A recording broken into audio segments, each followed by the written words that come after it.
Chapter 27 Jealousy. If it were not for Ni Yang's interference, she would already be taking Guobao to the clinic now. How could it be delayed till now? Ni Yang glanced up at the elderly woman, soothing her with a warm voice. Don't worry, Guobao is okay. He'll wake up soon. No sooner had Ni Yang's words dropped when the child's consciousness began to gradually recover and his face turned ruddy. Ni Yang pulled back her hand, then took out a tissue she was carrying and carefully wiped off the froth from the child's mouth. Upon seeing this, the crowd displayed varied expressions. No one had imagined that Ni Yang really had some skills. The crowd, which had been enjoying the spectacle, quietened down abruptly. Just a fluke, a sarcastic voice rang out from the crowd. The speaker was a young girl named Wang Hongxiu, about 16 or 17 years old. She was pretty attractive with her clear eyes and was considered a belle in the village. Before Ni Yang arrived, she was the prettiest woman in Jinghua village. But since Ni Yang showed up, Ni Yang was more beautiful than her, wealthier than her, and all the attention of the village was on Ni Yang. Her limelight was wholly stolen. She naturally had a grudge against Ni Yang. A lot of unfavorable rumors emanated from Wang Hongxiu. Once she spoke, others immediately nodded and echoed it. Nothing but a teenager, what could she possibly know? They, with their wealth of life experience, couldn't possibly be outdone by a kid, could they? Ni Yang was not concerned with all these. She only cared that Guobao was safe. She helped the child sit up, and only then did the elderly woman notice the bloody bite marks on Ni Yang's hand which Guobao had made. The old lady spoke nervously.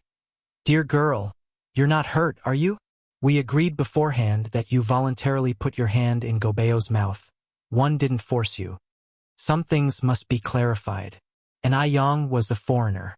Why is she helping her grandson out of the blue? There must be something she wants. The old woman feared being conned. No worries, Ni Yang said lightly with a smile. It's no big deal. You don't have to worry about it. The old woman sighed with relief. She thought that Ni Yang would make a big deal out of it. After all, getting bitten by someone was no small matter. She asked again, So, is Guobao all right now? Ni Yang nodded. Yes, he's all right for now. Although he was fine at the moment, without proper treatment, the illness would surely relapse in the future. Just as she finished speaking, the child in her arms suddenly opened his eyes.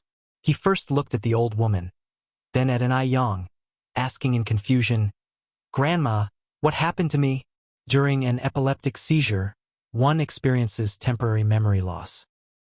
The child was suffering from epilepsy, commonly referred to as madness disease, causing a loss of consciousness, convulsions, and frothing at the mouth during an episode. Ni Yang had earlier put her hand in his mouth to prevent him from biting his tongue, unbuttoned his shirt, and lifted his lower jaw to prevent suffocation. These were the basic emergency measures during an epilepsy attack. Confronted with the child's question, the old woman was at a loss for words. Ni Yang smiled and patted the child's head. You're fine. We just played a game. His gaze drifted on to Ni Yang's hand, a flicker of concern in his eyes. Sister, what happened to your hand? Ni Yang raised her left hand, her eyes smiling as she casually replied, One accidentally hurt myself. You should get up quickly. The ground is so dirty. Picking himself up and dusting off his behind, the child introduces himself. Sister, I'm Yang Guobao, 7 years old. This is my grandma. Thank you for your help today. Yang Guobao's epilepsy was congenital. He was always painfully aware of his condition, and because of his disease, the other kids in the courtyard were unwilling to play with him. So, his mother had brought him to the countryside for a change of atmosphere. It seems his illness has flared up again. His sister probably hid his illness from him to spare his feelings, though in reality, he knew everything.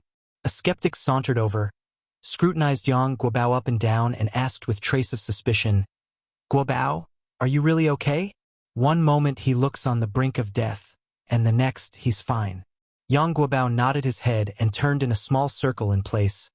I'm really fine. The crowd watched Yang Guobao, all of them remarking in amazement. The elderly woman looked gratefully at Ni Yang.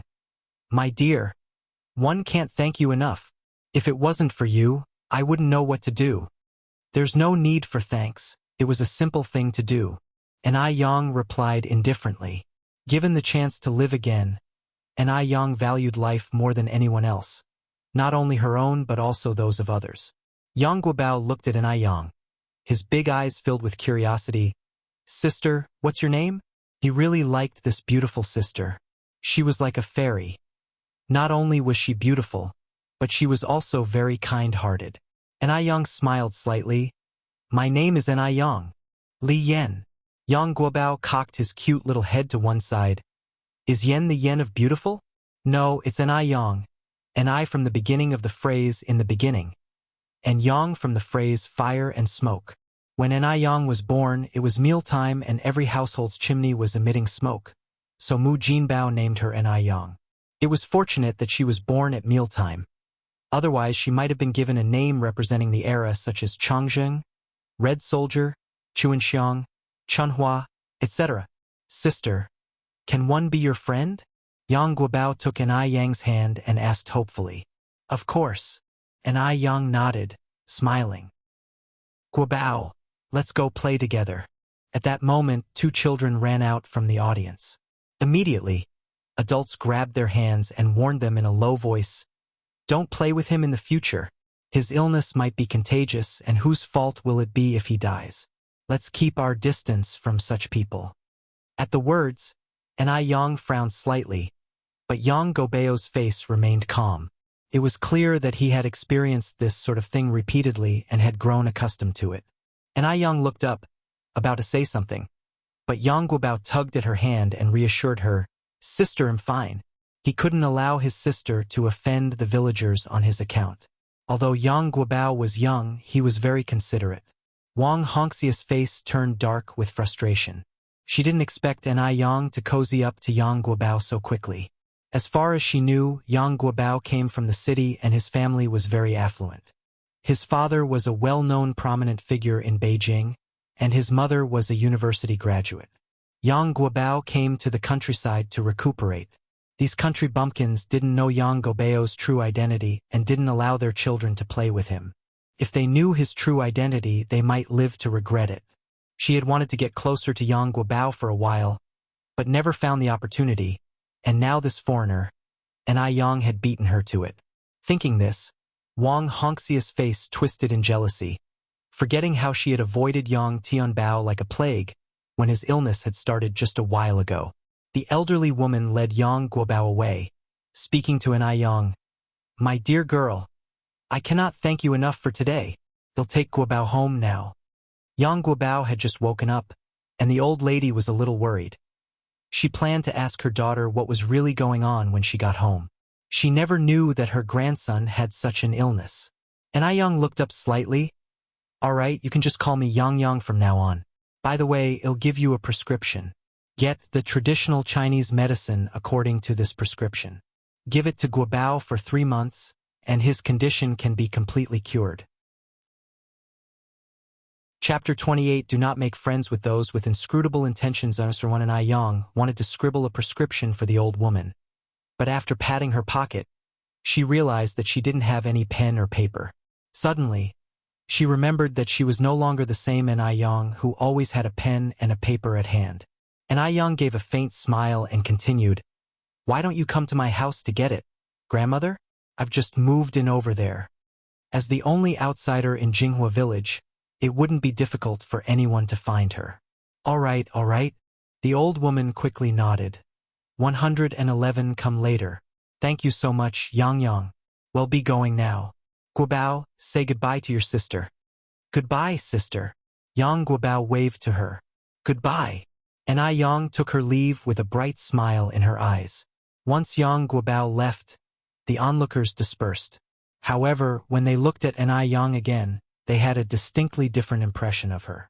After all, she remained calm and composed during a dangerous situation, even managing to save Yang Guobao. She did something that not many adults would be capable of doing. Consequently, Ai Yang had a new label in the hearts of the people. This girl isn't simple. After everyone else had left, Wang Xiaohong was still standing there. She thought for a moment, then walked over to Ai Yang and smiled. Sister and Yang. My name is Wang Xiuhong. I live not far from here. Can we be friends? Given the present circumstances, she could only try to befriend Yang. Only by infiltrating the enemy's ranks could she effectively control and suppress them. Wang Xiuhong was no fool. Yang smiled lightly and looked up. Sorry, no? Wang Xiuhong was taken aback. She hadn't expected Yang to reject her outright. At that moment, her face darkened. She had taken the initiative to extend an olive branch, yet Yang wasn't taking the hint. She must be from a small place. She lacks discernment. Why? Wang Xiuhong asked. Yang's expression was serene as she replied candidly. Because I don't befriend people with ulterior motives. She had been aware of Xiuhong for a while and was naturally aware that Wang Xiuhong didn't have good intentions. She refused to waste her time on such people. Ulterior motives?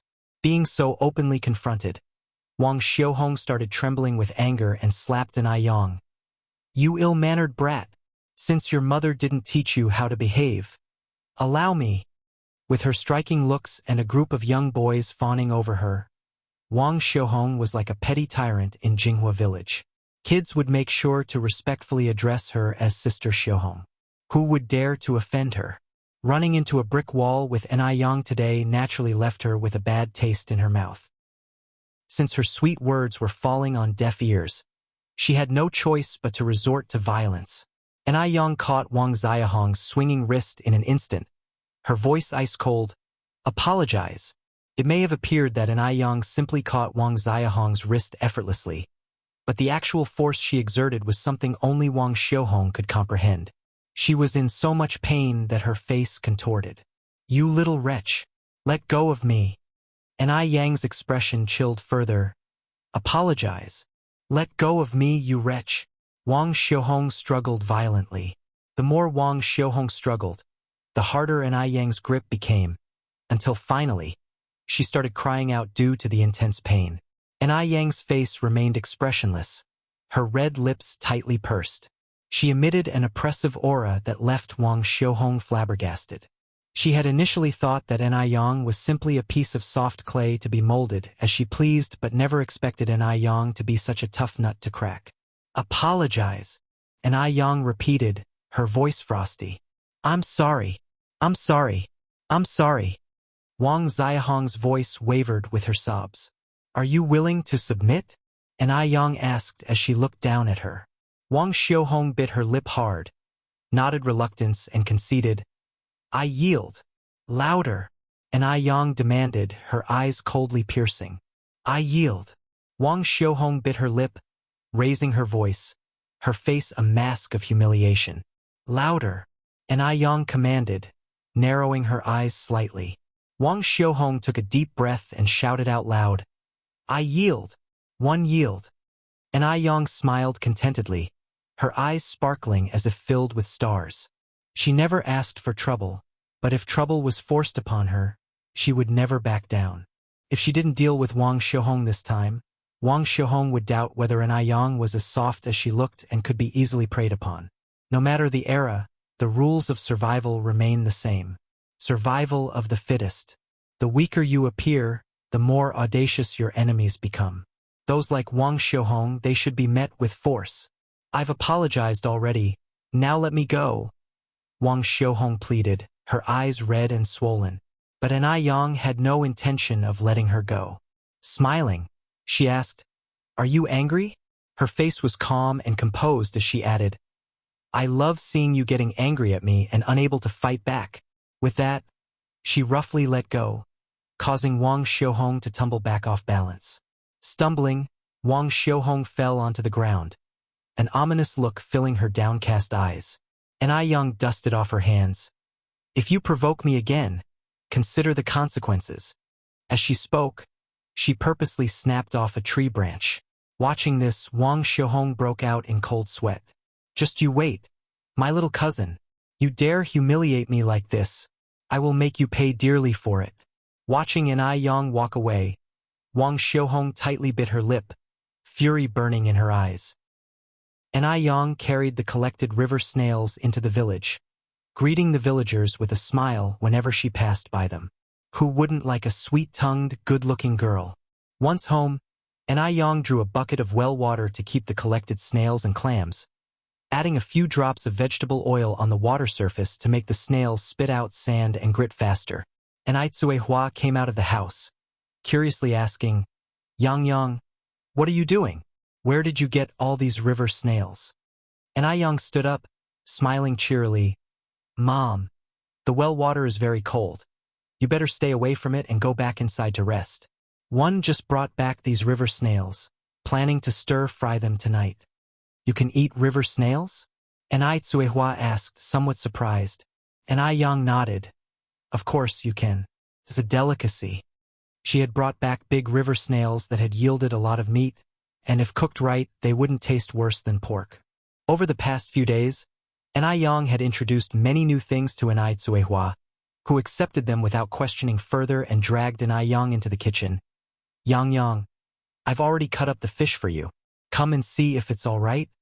Hua wanted to help her daughter and had sliced several fishes into thin pieces. The pieces of fish were placed in white porcelain bowls, making a total of 20 big bowls. The fish bones and heads were already being stewed in a pot, the soup a milky white, and the air filled with a delicious aroma. Mom!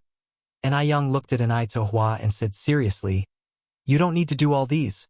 One can handle it. You haven't fully recovered yet. It's more important to rest and recuperate. It's fine. Hua laughed it off. I'm not that delicate. If we were still in Dam Village, one would be working in the fields by now. What's a little fish cutting? Compared with her previous life, Hua felt that her current life was happier than a life in paradise. Who would have dared to dream of such a life a month ago? Chapter 29 Beauty Ingredients. Yang looked at Hua, her eyes suddenly feeling a bit sour. If only she had been braver in her previous life and escaped from that cage earlier, her mother wouldn't have had to suffer so much, even losing her life. Regrettably, her awakening came too late. She also found her strength too late. Even though she eventually became a billionaire, she never found real happiness. On the screen, she was the glamorous boss but no one ever knew just how much she had given up to earn that title of boss. Actually, the old bachelor didn't die of illness. It was she who killed him with her own hands. In order to murder that old bachelor, she planned it for a whole 10 years. This delayed her prime years by a full decade. These 10 years of experience left a heavy shadow in her heart. Even after becoming boss she couldn't get close to a man, lost faith in love, and even began to fear men. For the next 30 years, she lived alone until her accidental death. After escaping from the village, she worked in a factory, served as a waitress, and finally met a couple who practiced traditional Chinese medicine and had lost their only child. The couple, seeing that she was pitiful, took her in as their adopted daughter. They taught her the medical skills she had. Later, she worked part-time whilst attending university. Then she managed to own her own store. Then her business grew and she became Beijing's wealthiest person, a well-known entrepreneur, frequently appearing on TV screens and financial newspapers. She became boss but didn't obtain everything she wanted. This time around, she was determined to live a more brilliant life. Everything she hadn't had in her previous life, she vowed to have this time. Family, friendships, love. For a moment, Yang's eyes felt a bit sour. Seeing this, Hua was panicked and grabbed Yang's hand. Yang, Mom is really fine. Don't all the women in our village go through this? It really doesn't matter if I sit the month or not. Yang was only 16 after all, and Hua wouldn't bear to see all the burdens fall on her shoulders alone. Hua looked at Yang, her eyes full of concern. She must have accumulated a lot of blessings in her past lives to have a good daughter like Yang. Yang recovered, wiped her eyes and said, Mom, the body is yours. If you don't want to sit the month, I won't force you. But you need to remember, don't touch anything cold. Just leave the housework to me. After you've finished sitting the month, you can work as much as you want. Having been a traditional Chinese doctor in her past life, Yang naturally knew how important postpartum care was for a woman. But since her mother didn't want to stay in bed, she wouldn't force her. She would just take extra care with her mother's diet. And Ai Tsuehua nodded. Okay, I'll listen to Yang Yang. Then go back to your room and see your sister. And Ai Yang pushed an Ai Tsuehua towards the house. There's not much work here. Just leave it to me. Having no other choice, and Ai Tsuehua returned to her room. And Ai Yang started cooking pickled cabbage fish soup for tomorrow morning's breakfast in the kitchen. Today, and Ai Yang added pig's trotters to the fish soup, resulting in a white and richly flavored soup that was incredibly delicious. People in this era, due to their meager diets, loved fatty meat. No one bought bones, allowing Ai Yang to purchase 10 kilograms of bones for only 3 yuan. After cooking the soup, Ai Yang carried a plastic bucket to the river. It was already past 5 at this point. The sun was gradually setting. The golden sunset reflected on the river, like an exquisite natural oil painting. Even the clear water of the lake seemed lively, filled with texture. It seemed like a fairyland on earth. The remaining sun shone on the water. Half of the river was calm. Half of the river was painted red. There were a few shirtless little boys playing and bathing by the river. A few water buffaloes were leisurely grazing near the river. Everything seemed exceptionally serene and harmonious, a kind of contentment that was lost in the later generations. Ai Yang walked to the river, rolled up her trouser legs, took off her shoes, and headed in the direction where she had set her fish trap that morning. The little boys by the river were shy when they saw Ai Yang step into the water, diving quickly and disappearing under the surface, transforming into agile fishes lurking beneath the water. Ai Yang, carrying the fish trap upon returning, had a slight smile on her face. The trap was heavy with quite a few fish. On reaching the shore, Ai Yang poured all the fish from the trap into a plastic bucket. The bucket was filled with fish of various kinds such as carp, crucian carp, mullet, grass carp, and many small river shrimps. This was a sight unseen in later generations. Only in this pure, unpolluted era could one find such an abundance of wild fish and shrimp. After pouring out all the fish, Ai Yang put the trap back in its original place. A little boy who was swimming approached cautiously and asked, "Sister, is your name Ai Yang?" "Yes." Ai Yang replied with a smile. "What's your name?" The little boy tilted his head looking at Ai Yang. "Sister Ai Yang, you are really pretty, even prettier than Sister Xiaohong." Regardless of the era, beauty always commands attention. Ai Yang finished placing the trap. "Thank you for your compliment. Be careful when you swim alone." The little boy continued, "Sister Ai Yang, my name is Li Changsho, but you can call me by my nickname, Gooden. I am not here alone. I came here with my brother Li Fugue, and one also have an older sister called Li Ronghua." Gooden, Ai Yang laughed without replying. Gooden continued, "However, my sister is not as pretty as you, and she has a terrible temper, always ready to hit people. Only a real younger brother would dare to diss his sister this way." Ai Yang laughingly said, "You're too young to judge people by their looks. Watch out your sister doesn't overhear you and give you a good beating." Hearing this, Gooden arrogantly raised his adorable little head. "Piffed! She wouldn't dare." Ai Yang smiled faintly. "All right, one need to go home and cook now. One won't chat anymore, bye." "Bye." Gooden waved to Ai Yang. After Ai Yang left, Gooden quickly swam to his brother Li Fugue. "Brother, Sister Ai Yang is such a nice person. She's nothing like what Uncle 2 and Auntie 3 said. Anyway, I really like her." Li Fugue, 6 years older and more mature than Gooden, replied, "A gentleman doesn't judge someone by rumors, nor does he spread rumors about others. If she really is as everyone say, well, find out with time." After Ai Yang returned home, she placed all the fish and shrimp from the bucket into a large basin. She then removed the river shrimps, planning to make a dish of fried river shrimp for dinner. Next, she cleaned a carp, planning to use it with food purchased today to make a dish for beauty and breast enhancement. Stewed carp with kelp and pork feet. Just having a pretty face isn't enough for a woman. She must also have a perfect figure. Wanting fair skin, a perfect figure, rosy lips, sparkling eyes can all be achieved through dietary therapy.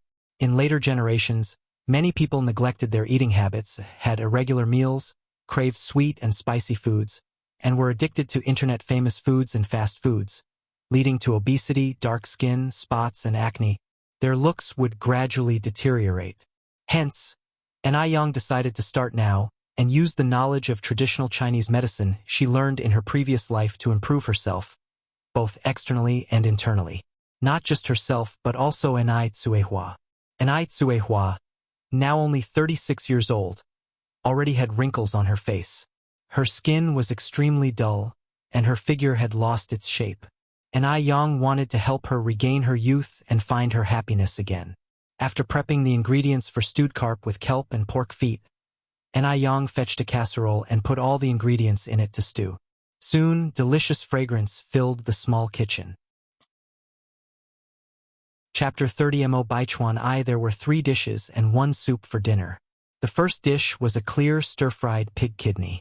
Pig kidney contains micromineral elements like zinc, iron, copper, and phosphorus, as well as vitamins and fats. This is a good dish to alleviate aging. The next dish was sautéed green beans with river prawns. Both the green beans and river prawns are high-protein foods that have a strong lactogenic effect, promoting healthy breast development. This is considered an excellent dish for breast enhancement. Chungue ordered the sour fish dish. Aside from tasting good, sour fish had no other effects. Finally, there was a dish of stewed carp with kelp and pork feet, another breast enhancement dish. The main dish was chive porridge. As recorded in Compendium of Materia Medica, chive's porridge warms up the center and the lower body. Daytime Compendium of Materia Medica states, it helps stop diarrhea and bleeding, warms the waist and knees, eliminates cold obstructions in heart and chest, painful menstruation and abdominal pain. Therefore, chive porridge has the effect of driving away cold and warming the womb, which is extremely beneficial for women, especially for those like Cuihua who are in confinement. Ordinary people who consume it also benefit from its beautifying and rejuvenating effects. Women are always more beautiful when they are warm. As soon as Yang served the dishes, Chungue walked in with a bag. Good timing. Yang, can we start dinner yet? Where's your mom? Yang replied with a smile. Aunt is back. My mom is putting my sister to sleep. If you are hungry, feel free to start first. Chungue put his bag aside. I'll wash my hands first. Let's start the meal together when your mom is here. Chungue wasn't the type to be impolite. Meanwhile, at the base, sitting in his office, Mo Baichuan rubbed his temples tiredly after a long day of work. Remembering something, he picked up the telephone on the desk, dialed a number. A moment later, the call was connected. Hello, Aunt Wu, it's me. Perhaps due to not speaking for a while, his voice sounded deep and husky, filled with magnetism. On the other end of the line, Aunt Wu quickly handed the phone to an elderly woman with white hair. Hello, Xiaochuan. My dear boy, when will you come back to visit your grandma? The elderly woman's face lit up with a loving smile, her speech sweetly childlike. Grandma, I'll come to see you as soon as one finish my work. His expression softened somewhat. How are you and Grandpa doing? We're good. We're all good. You don't have to worry about us, replied Grandma quickly. And Xiaodai? Asked Baichuan. How is Xiaodai doing recently? At his words, Grandma's face dimmed slightly. She's still the same. Baichuan rubbed at his forehead, his face a mask of worry. His tone remained steady, however, comforting. Grandma, don't worry about Xiaodai. Good people have a way of pulling through. Our medical technology is very advanced now. If worst comes to worst, we can go to the USA or the UK. Xiaodai will surely get better one day. Grandma responded, a few days ago, one heard from your Uncle Li that there is a renowned doctor in Jiangnan who is a descendant of Hua Tuo and is skilled in treating complex diseases. Grandpa has already sent for him, hoping he can cure Xiaodai's illness. If he's as good as they say he is, I'm sure he'll definitely be able to cure Xiaodai. Baichuan replied, Grandma, has any stranger visited our house lately? Possibly carrying a watch of mine? No, replied Grandma, frowning slightly. I've been at home all these days and haven't seen any strangers. Did you lose your watch? No? Are you sure? Baichuan's brows knitted together in confusion. Never mind then, Grandma. If you do see anyone, remember to call and let me know. All right. Mrs. Mo nodded, a flicker of doubt in her eyes. Mo Baichuan hung up the phone, stood up, and walked to the balcony. He gazed at the stars in the sky as if lost in thought. His exquisite peach blossom eyes, deep as the darkest night, seemed to blend seamlessly with the dazzling trail of stars. He was wearing a military green shirt. The second button was undone, revealing his beautifully curved collarbone and the appealing knot of his throat.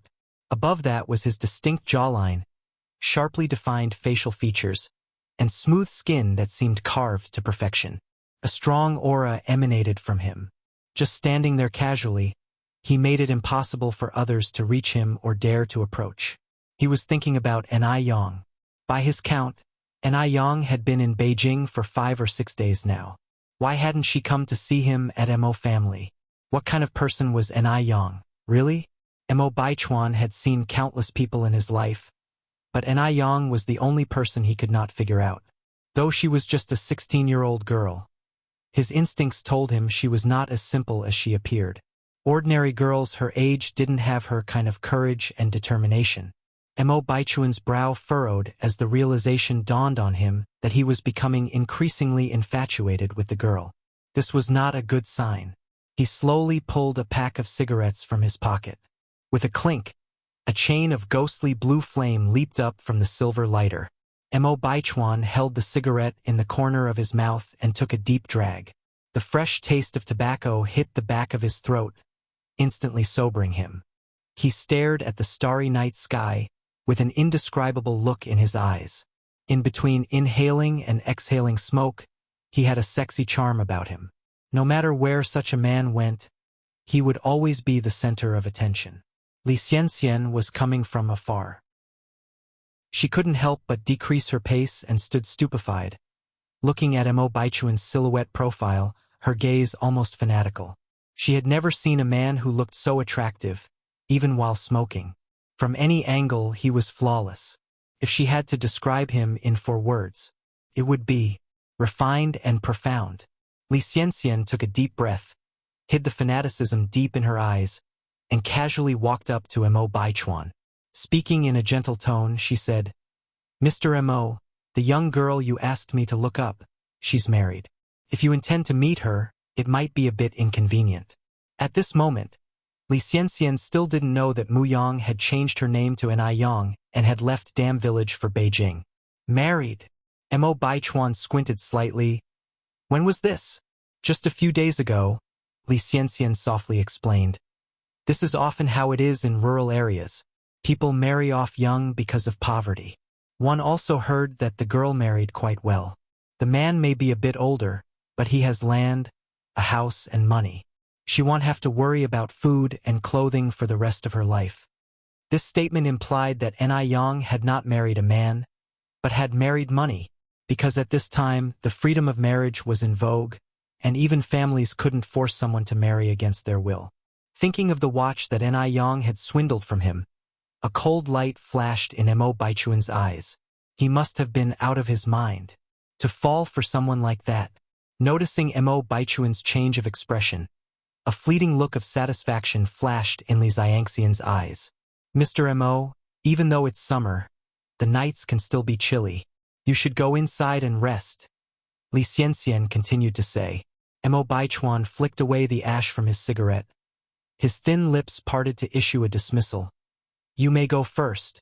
Li Xianxian remained where she stood. Understandingly said, Mr. Mo, one noticed there are some clothes in your room that need washing. I have some laundry to do too, so we'll take them and wash them with mine. Despite the interrogative nature of her phrasing, she spoke in a declarative tone. Chapter 31 Rare Disease I This era wasn't as liberal as the ones to come. However, for a woman to spontaneously offer to wash a man's clothing, the innuendo is evident. Moreover, Mo Baichuan was known for his aloof demeanor. Though the popular phrase aloof wasn't prevalent yet in that time, Most would describe a man like Mo Baichuan as solitary and proud. Mo Baichuan always kept to himself, never letting any woman get too close. Yet Li Xianxian felt she was an exception, being the only female assistant by Mo Baichuan's side. She was the object of envy amongst all employees. Besides, she has a lot to be proud of. She was young, beautiful, intelligent, knew how to watch her step and when to advance or retreat. She stood out from the crowd. And she was personally chosen by the Mo family. Although they never explicitly said so, Li Xianxian saw herself as the future matriarch of the Mo family and the prospective wife of Mo Baichuan. Furthermore, she was confident that Mo Baichuan held affections for her as well. It was just that societal norms made it unseemly for him to express his feelings.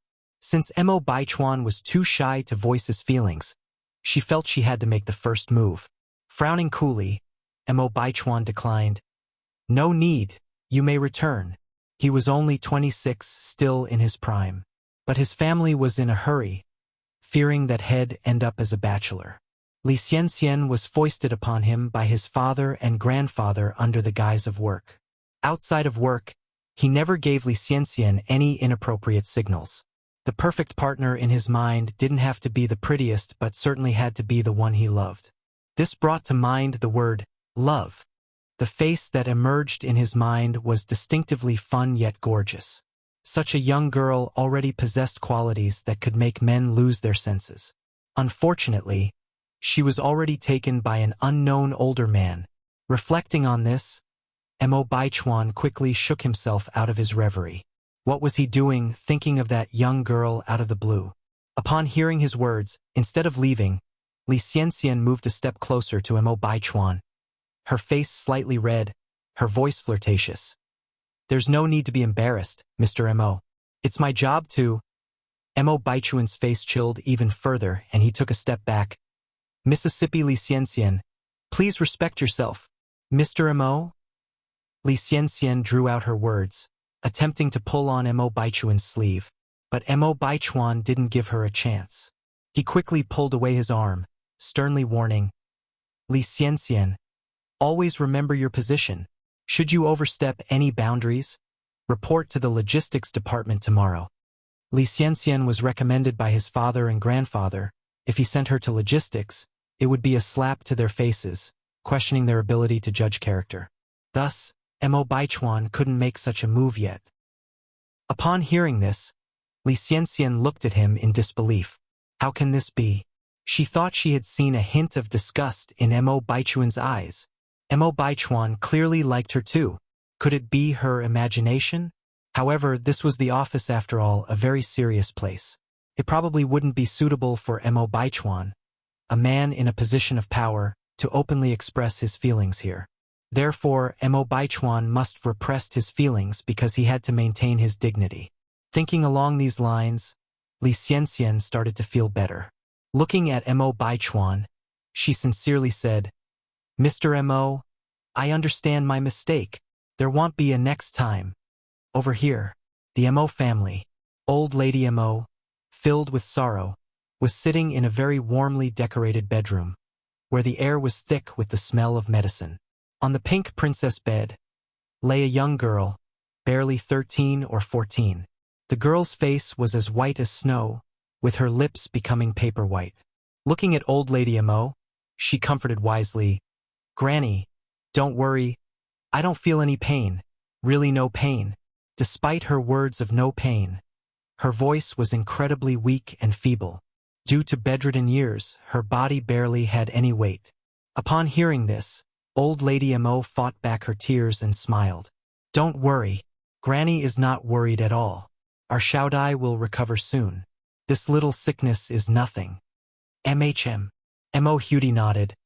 "I will definitely get better." Although Mo Hudi was not very old, her mind was extremely mature.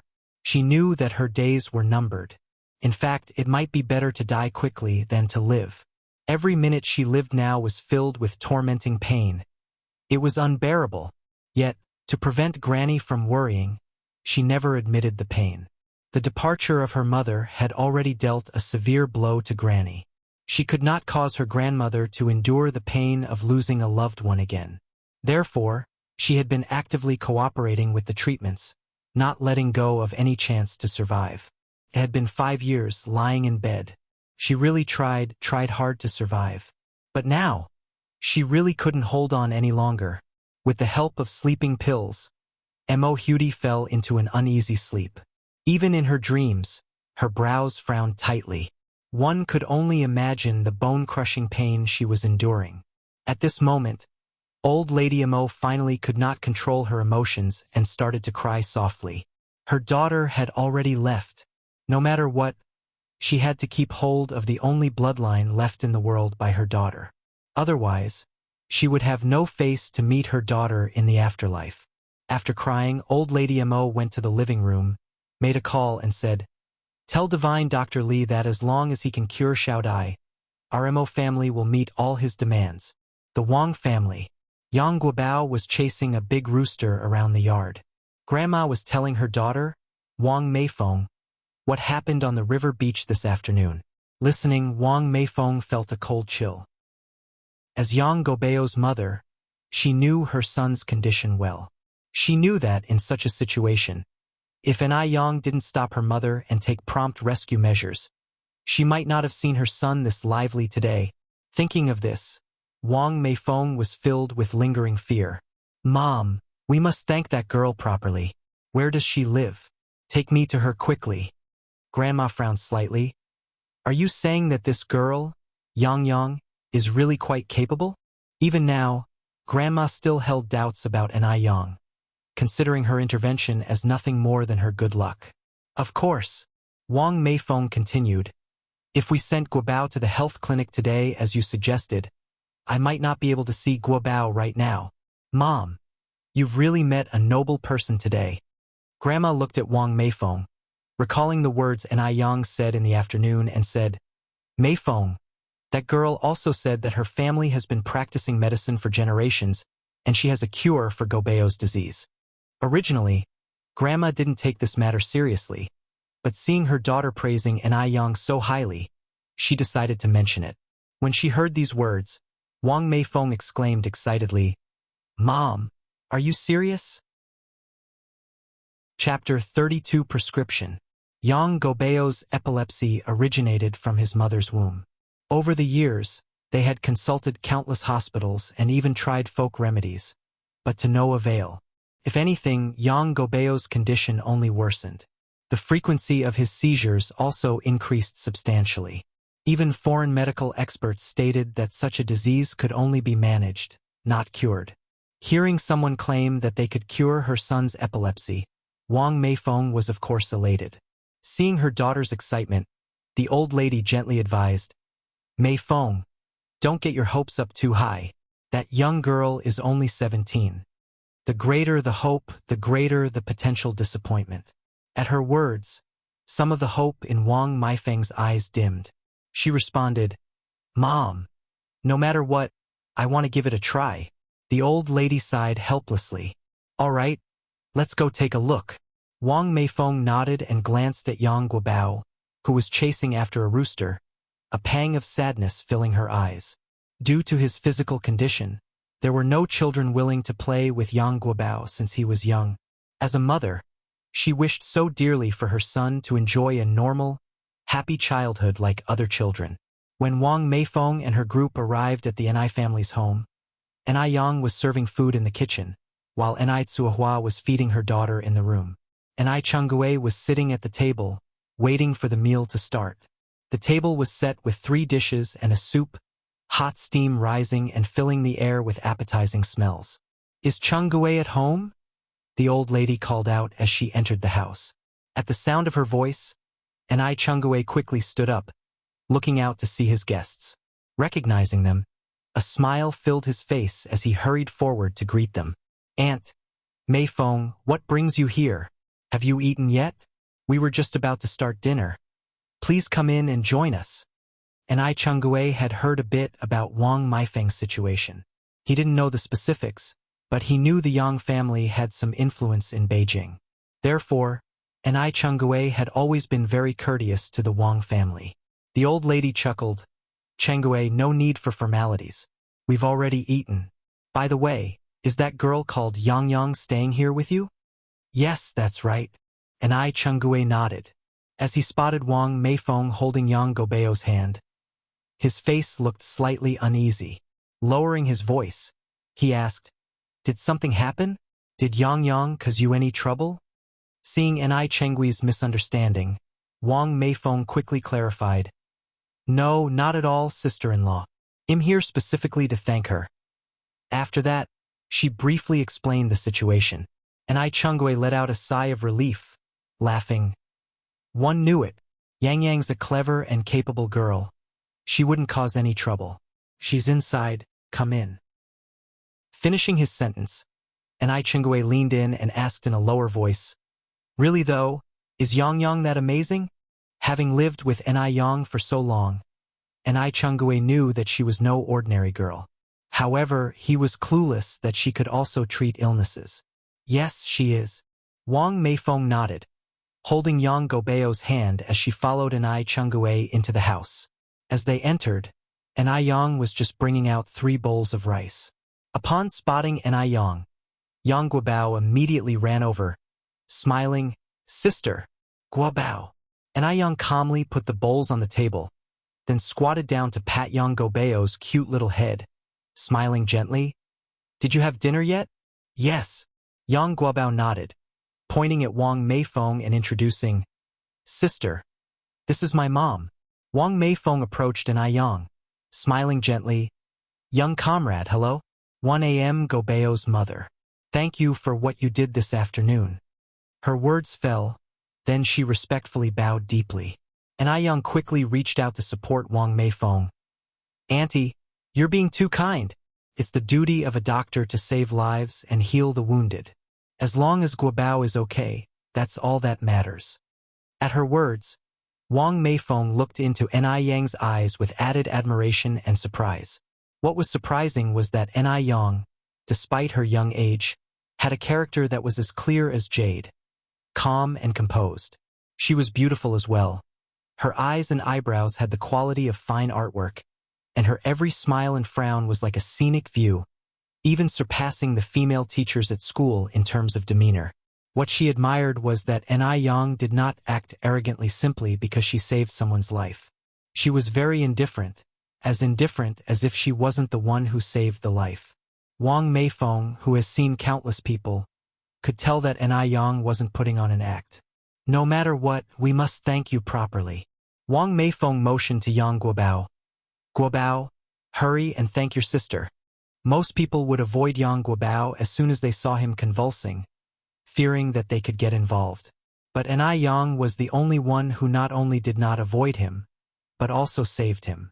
"Thank you, sister." Yang Guobao bowed slightly. Yang's eyes curved, and she reached out to touch Yang Gobeo's head. "Guobao, wait here for a moment. One need to talk to Auntie outside. Okay?" "Okay." Yang Guobao obediently nodded. "Auntie." Yang looked up at Wang Meifeng. Wang Meifeng immediately understood and followed Yang's footsteps. Outside, the sky had darkened, with frog calls and insect choruses filling the air. The stars scattered across the sky, and the fragrance of anemone flowers carried in with the breeze, creating a serene ambience. A few elderly people sit under the camphor tree, holding palm leaf fans and chatting while enjoying the cool breeze. The young children sat on small stools, listening attentively to the old people's tales of the past. This scene does not exist in the future world, where towering skyscrapers separate people from each other. Even neighbors who live next door might not speak to each other despite living in such close proximity for more than a decade. They might even be strangers. The saying, "better a close neighbor than a distant cousin," is also gradually becoming obsolete. Yang brushed her frontal hair away and looked at Wang Meifeng standing opposite her. "Auntie, since you came here, it means that you believe in me?" As she spoke, Yang handed the piece of white paper in her hand to Wang Meifeng before continuing. "This is the anti-epilepsy prescription handed down by my ancestors. Follow the instructions on this prescription. Simmer the herbs on low heat for 3 hours. Reduce the mixture from 3 bowls to 1 bowl, and take this consecutively for 3 months. Gobeo's epilepsy will be cured." From the viewpoint of traditional medicine, there is no possibility to completely cure epilepsy. But Yang was different. After all, she was back from the 21st century. In her previous life, she may have been a businesswoman, but she had also devoted half her life to studying medicine. Epilepsy was not a difficult and complicated disease in her eyes. It could be cured. Wang Meifeng took the prescription with both hands, gratefully saying, "Young comrade, thank you, thank you." At this moment, Wang Meifeng was so moved that she didn't know what else to say, although she did not know if this prescription would be effective for her son's illness. But at least, Yang had given her a glimmer of hope. As long as there was even a slightest chance, she would not give up. All the doctors could only shake their heads helplessly when faced with Yang Gobeo's illness. Only Yang claimed that it could be cured. "Don't thank me yet." Yang smiled slightly before continuing. "Wait until Guobao is cured, then it won't be too late to bring him to thank me. But you must accept this money." Wang Meifeng stuffed the prepared money into Yang's hand. She was in a hurry and hadn't brought any gifts. Moreover, in this era, there was nothing more practical than giving money as a. Chapter 33 Long-Term Development. Wang Meifeng handed over the money, which Yang couldn't refuse, so she accepted it. "Aunt, then I want stand on ceremony with you." "There's no need for ceremony, young comrade. This money is what you deserve," Wang Meifeng said with a smile. For her, her son's life was more important than anything else. What's the significance of this money? Wang Meifeng was really fond of Yang. This young lady was delicate in her thinking, even considering to avoid discussing these matters in front of the child. Yang faintly smiled. "Aunt, since you said not to stand on ceremony, you can just call me Yang." "All right, Yang." Wang Meifeng cheerfully agreed. When she returned to the room, Cuihua had already come out of her room and was chatting with the old lady and Chengue. Yang Guobao sat quietly at one side, as demure as a young girl. Yang took the initiative to introduce, "Mom, this is Aunt Yang, Gobeo's mom." Cuihua looked somewhat discombobulated at Wang Meifeng. "Hello. You?" Wang Meifeng was well-educated and her husband's family was also very affluent. Hence she was dressed neatly and was elegant. She was obviously not an ordinary person. Born and raised in a rural area, Cuihua felt somewhat inferior when seeing Wang Meifeng. Wang Meifeng grasped Cuihua's hand warmly. "Sister, you are really blessed to have such an outstanding daughter." Cuihua relaxed a bit and laughed. "My Yang has been sensible since she was a child." After a while of chatting, Wang Meifeng and the others left the NIS house. Chenggue stared at Yang with disbelief. Yang, I never thought you would have such skills, even medicine." Cuihua blinked in confusion, but didn't speak up. She remembered that her daughter didn't know medicine, and the Mu family wasn't a family of doctors. Yang laughed and said, "Aunt Chenggue, it's not as exaggerated as you think. It's just a minor skill. Let's eat soon. The stewed carp with kelp and pork tendon will lose its effects once it gets cold." Effects? Chengui's attention was immediately drawn to this. "What effects does this soup have? There is kelp and pork's feet and carp in it. Can we really eat it? This is my first time seeing such method of stewing soup." People in this era didn't have many demands for food like in later generations. They fancy variety. There was basically only one requirement, that there is rice in the pot and meat in the bowl. Yang served Chenggue a bowl of soup. "It has a beautifying and nourishing effect, and it tastes great too. Try it." After saying this, she served Cuihua a bowl of soup and finally one for herself. All women loved beauty. Upon hearing that the soup had beauty and wellness benefits, Chenggue immediately took a big gulp, then expressed with sincerity, Yang, your cooking skills are amazing. This soup tastes so good." The soup was stewed until it was thick and the color turned into a rich milky white. It combined the freshness of the fish and the gelatinous texture of the pig's feet, and the kelp subtly balanced out the greasiness from these two ingredients. The soup tasted amazingly delicious and was hard to resist. Chenggue never knew that apart from sour fish, There were other delicious foods in the world. Try this as well. And Ai Yang used the serving chopsticks to serve an Ai Chengui some fried shrimp with green peas. Mom, you should eat more of this dish. All 3 dishes and 1 soup on the table, including the main course leek porridge, were meticulously researched and created by Ai Yang, which greatly beneficial to the human body.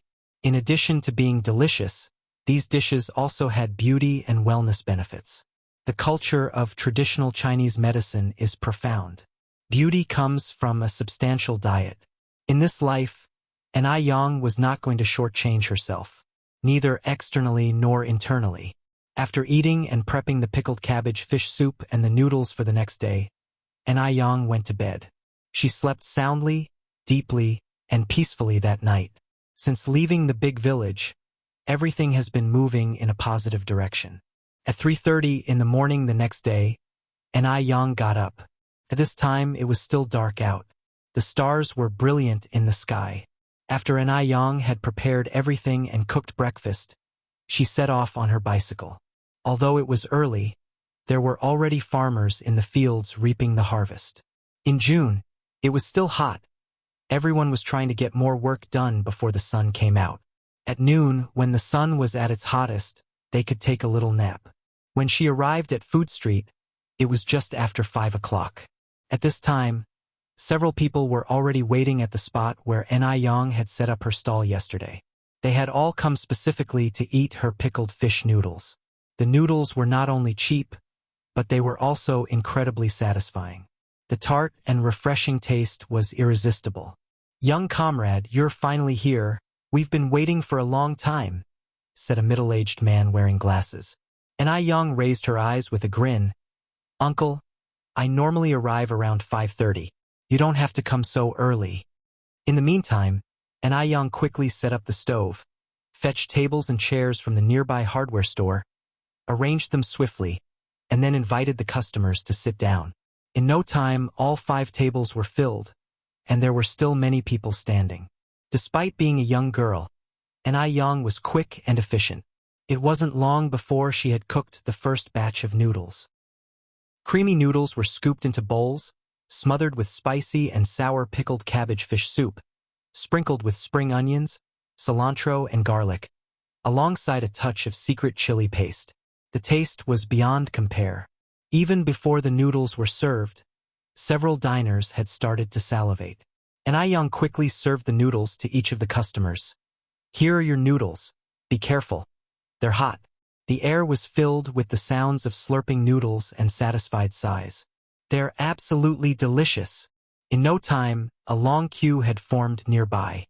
Based on yesterday's experience, Ai Yang had prepared extra soup today, enough for over 300 servings. Unexpectedly, even after selling nearly 300 bowls, there were still many people waiting in line. Ai Yang could only say, "I'm sorry, I only have about 20 bowls of noodle soup left. There's no need for everyone to keep queuing. For those who missed out, don't worry. Come here and take a coupon. Tomorrow you can use it to get 3 pennies off per bowl." At her words, the previously disgruntled customers perked up, crowding around Ai Yang and asking for coupons. The coupons were something Ai Yang had hastily put together last night. They weren't particularly fancy, but neither were they crude. This was also a way to promote her business. In her previous life, Ai Yang was a famous entrepreneur. She knew the unwritten rules of business, and she suspected that within half a month, others would certainly attempt to replicate her pickled fish noodles. Whether or not they taste good is one thing, winning the hearts of the people is what really matters. After selling the 300 bowls of noodles, Ai Yang had made 106.8 yuan. The noodles had cost her 6 yuan, the fish 2 yuan, and the pickled vegetables were worth even less. In other words, she had made nearly 100 yuan in profit that morning. For the ordinary person, they might be overjoyed to earn so much, but Ai Yang was no stranger to big businesses. She didn't have high expectations for the 100 yuan. Her sights were set much further. Now that the noodle business was going well, it was definitely time to consider its long-term development. Always running a street stall wasn't ideal, so Ai Yang planned to rent a storefront in a prime location at the market, apply for a permit, and become a legitimate business owner. While Yang was moving the tables and chairs back into the adjacent shop, she was thinking about this issue. Yang, how was your business today? Did you sell out again? The voice of the shop owner sounded next to her. Chapter 34. A little girl who sells noodles. Yang was setting up the tables and chairs as she said, Uncle Lee, surely you aren't a fortune teller. Your predictions are so accurate. The shop owner thought Yang was bluffing again, and replied, Yang, there's no need for a girl to work so hard, you know. One advise you once again, read more books? Before the shop owner finished his sentence, a scholarly-looking young man walked out from inside the store, saying, Dad, have you seen the new pen I just bought? Only after he finished speaking, the young man noticed Yang arranging the chairs and tables. Yang was facing away from him, and all he could see was her delicate silhouette. There were many customers coming and going every day, and the young man didn't pay any special attention to Yang. However, after hearing his father's words, he felt a bit curious about this girl. She didn't seem very old. Had she already dropped out of school? As his father said, what future could there be without an education? Your new pen. The shop owner frowned slightly. Let me go and find it for you. The son was 19 years old. His name was Li Wei. He is currently in his senior year of high school. His grades are excellent. He is a leader in his class, handsome, doesn't give his parents any cause for worry. Therefore, the shop owner dotes on his son and caters to his every need. At this moment, Yang had finished arranging the chairs and tables. She smiled and looked back saying, Uncle Lee, I've arranged the tables, I'll go back now. Her pair of clear peach blossom-like eyes collided with the young man's gaze. In that instant, ripples stirred his heart. Li Wei didn't expect that the ordinary dressed girl in front of him would in fact have such an astounding beauty. She was truly a beauty that could overturn a nation. He had never seen someone so beautiful. Beauty is admired no matter what era it exists in. As Li Wei gazed at her, he was in a stunned silence for a moment before he managed to regain his composure. By this time, Yang had already ridden away on her bicycle. Dad, who was that just now? The young man walked into the house and asked. The shop owner, Li Dongliang, while busy searching for his beloved son's pen, responded casually, Oh, she's just a little girl who sells noodles. I believe her name is Yang. The little girl is young, but quite vain. Xiaowei, we must be down to earth in life, study hard, and secure a good future. Unlike that girl, Yang, who has thrown herself into society at such a young age, can't even read properly. Who knows what will become of her in the future? Her family should have guided her better. It's a pity to let such a good seedling go to waste. Li Dongliang's voice was full of regret. Li Wei frowned slightly, a flicker of doubt in his eyes. He thought that Yang seemed to be a person with a story, not as despicable as his father had described. Yang, although he didn't know which characters made up her name, he instinctively imagined the character from the phrase King Mingxian Nise, and Yen from Fu Yen Niao Niao.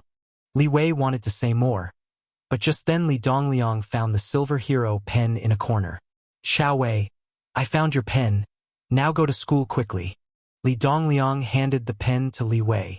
At this time, a hero pen cost 20 yuan. With 20 yuan, you could buy almost 10 pounds of pork. Ordinary families wouldn't dare to make such a purchase, which showed how much Li Wei was favored at home. He was truly the pride of his parents. Upon receiving the pen, Li Wei suppressed his curiosity, put on his school bag, glanced at the neatly arranged tables and chairs and said, Then I'm off to school. Go ahead. Li Dongliang smiled with satisfaction. I'll pick you up after your night classes. All right, goodbye, Dad. Li Wei nodded. Just as Li Wei stepped out of the shop, a woman rushed out from behind him. Xiaowei, wait, you forgot your milk. Thanks, Mom. Li Wei smiled as he took the bottle of milk. This heartwarming scene was witnessed by a young girl standing not far away. A look of envy passed in her eyes, then she calmly walked towards Li Wei. Class President, you seem to have arrived a few minutes late today. Li Wei lifted his milk bottle with a sunny smile on his face. Bad memory. I forgot to grab my milk. This bright smile almost stunned the young girl. Not to mention that Li Wei seemed like a handsome young man who had stepped out of a movie. His academic performance was also excellent. Most importantly, his family was well off. People couldn't help but want to get close to such a man, regardless of where he went. And Ai Yang rode her bike along the busy street. The breeze blew, and her dark hair danced in the air, creating a perfect arc. Li Wei was crossing the street in the opposite direction, holding his milk. In a fleeting glance, he saw the gorgeous face hidden beneath her flowing hair. He paused involuntarily, halting his steps and staring in her direction. The girl beside him noticed his behavior and curiously looked in the same direction, her voice full of confusion. "Class president, what are you looking at?" Li Wei recovered his gaze in an unhurried manner. "Nothing much, we should hurry. It is almost time for school."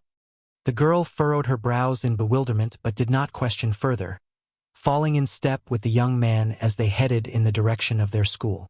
With her mind set on expanding her business, Ai Yang investigated the rental prices of the shops along her way. A decent location was roughly 150 yuan a month, while subpar ones ranged from 80 to 100 yuan. Moreover, such rental agreements either required a lump sum payment for 3 years in advance or buying the property outright. Now that she had added the money lent by Wang Meifeng last night, she only had a total of 950 yuan. If she rented a shop for 150 yuan a month, she would need to pay a lump sum of 5,400 yuan. Even if she rented in a less ideal location, it would still cost 2,880 yuan. She fell far short of these amounts. As Ai Yang, once rich in her previous life, she felt the helplessness of poverty for the first time since her rebirth. Ai Yang pushed her bike, contemplating in her mind, wondering how to make money quickly. If she wanted to earn more money, she had to sell more pickled fish noodles. Although her pickled vegetable noodles were tasty and business was good, there would soon be imitators. Their prices could even be lower than 30 yuan for a bowl. The market was ruthlessly competitive. Therefore, she had to come up with her own unique recipe that couldn't be replicated. She aimed to achieve what was once said in the future: always copied, never surpassed. Only this way she could have a continuous stream of customers. Ai Yang came to the vegetable market with her bicycle. First, she bought several pickles, then over 60 pounds of cabbage, 10 pounds of onions, garlic and cilantro, along with some Sichuan pepper and other spices. Since she bought so much, the shop owner generously gave her some other vegetables for free. After buying the vegetables, Ai Yang bought 10 fish. This time she bought all bighead carp. The 10 fish weighed over 40 pounds and only cost her 3 yuan. Since she had to buy so many things, Ai Yang didn't return home until the afternoon. Ai Tsuehua was lulling the child to sleep in the house. Seeing Ai Yang return, she didn't care if Ai Yun was sleeping or not and immediately handed her over. "Yang, why did you only come back now? I was really worried." Usually, Ai Yang would always return home around 11 o'clock. Ai Yang took her younger sister from her arms, gently stroking the girl's cheek with a smile on her face. "I got held up at the market. You shouldn't worry about me. I'm not a child anymore. Let me hold Yun. You should go eat. After eating, go have a good sleep. It'll wake you up when it gets dark." Ai Tsuehua truly cared for her daughter. Yang always stayed up late for work and woke up so early every day. Chapter 35. Who gave you this recipe? 1. This ordinary child, at her age, would still be naive in an ordinary family. But for Ai Yang, almost all of the family's burdens have fallen on her. Every time she thought of the hardship endured by Ai Yang, Ai Tsuehua was overwhelmed with shame. Was it because she had been so incompetent as a mother?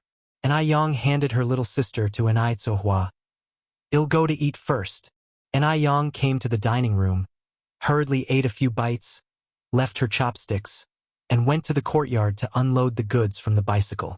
After the 60 caddies of vegetables were unloaded, a large heap was formed. It was indeed a massive task to wash them. Yet, Ai Yang was not afraid of the trouble. After pressing a large basin of well water, she squatted down and started washing seriously. She planned to pickle these vegetables into sauerkraut. Having been in the catering business in her previous life, pickling sauerkraut was not a difficult task for Yang. Moreover, she was skilled and had devised a secret recipe. The sauerkraut she pickled was not only fragrant and crisp but also appetizing, leaving a lingering aroma in the mouth. In the sour fish noodle soup, the secret sauerkraut and the secret chili were the main characters. These secret recipes could not be imitated by others. She believed that once her secret sauerkraut was out, it would become even more popular given that the noodles she made using ordinary sauerkraut from the market were already selling well. With this thought in mind, Yang was full of energy and did not feel tired at all. In fact, most of the sauerkraut available in the market was not washed before pickling. After all, it was to be sold. But Yang was different. Since she was depending on customers to make a living, she would be responsible for them. Therefore, the food processed by her was always very clean and hygienic, as if it were prepared for herself. Yang, why did you buy so many vegetables? Including you and Auntie and I, there are only 3 of us for dinner. How long do we have to eat such a large amount of vegetables? Tsuehua walked over to Yang, full of confusion. It was summer, a large amount of piled-up vegetables could easily rot. Yang explained with a smile, Mom, these are not for us to eat. I'm going to pickle them into sauerkraut. To pickle sauerkraut? Tsuehua asked surprisingly, Yang, you know how to pickle the sauerkraut? Actually, anyone could pickle salted vegetables, but not sauerkraut. It takes a certain level of skill to make the vegetables taste pleasantly sour and delicious. Therefore, Tsuehua was somewhat skeptical of Yang. After all, Yang had never pickled sauerkraut before.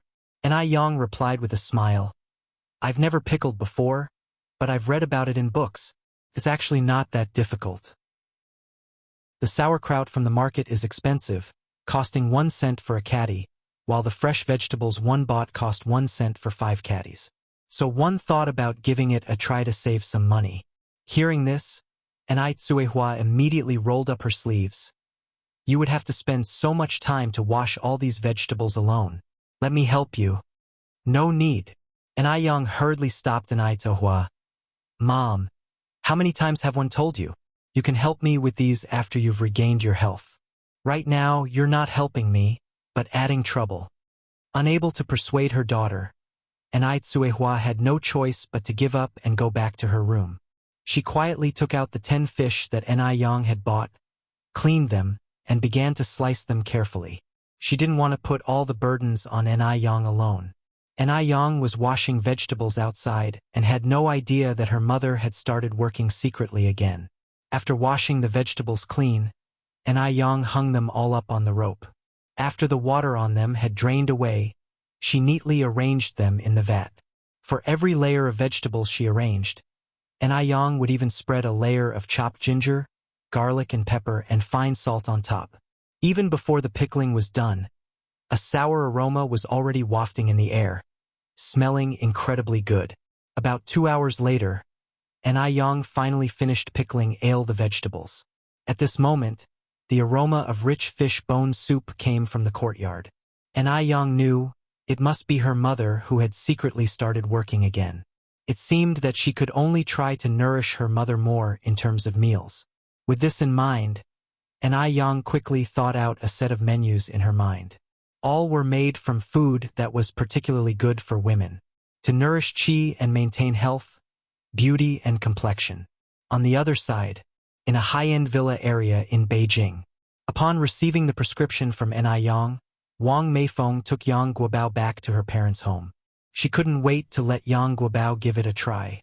But when she brought up the matter to her family with the prescription in hand, her always sensible mother-in-law Zhou Suhua was the first to oppose. Meifeng, medicine always has its toxicity, especially this one with no clear origin. Guobao is still small. What if he develops a more serious problem after taking it? Wang Meifeng explained, Mom, this is not medicine of unknown origin. It's a family prescription from Yang. I believe it can cure Guobao's illness. Zhou Suhua narrowed her brows slightly. Then let me ask you, how old is Yang you mentioned this year? Does she have a medical license? The expression on Wang Meifeng's face darkened. Although Ni Yang is young and doesn't have a medical license, she has indeed saved Guobao. Without her, Guobao might have already... The rest of her sentence was left unsaid. Zhou Suhua sighed and continued, I'm not denying that the girl called Ni Yang may have saved Guobao, but that doesn't necessarily mean she has the ability to heal. Maybe it was a happy accident, or she had experienced something similar in the past. Anyway, we cannot let Guobao take this unknown medicine, unless you, as his mother, wish for Guobao to end up like Hudy. Zhou Suhua is Yang Guobao's biological grandmother. She wanted Yang Guobao to be as healthy as ordinary children more than anyone else. But she couldn't let Yang Guobao take any risks.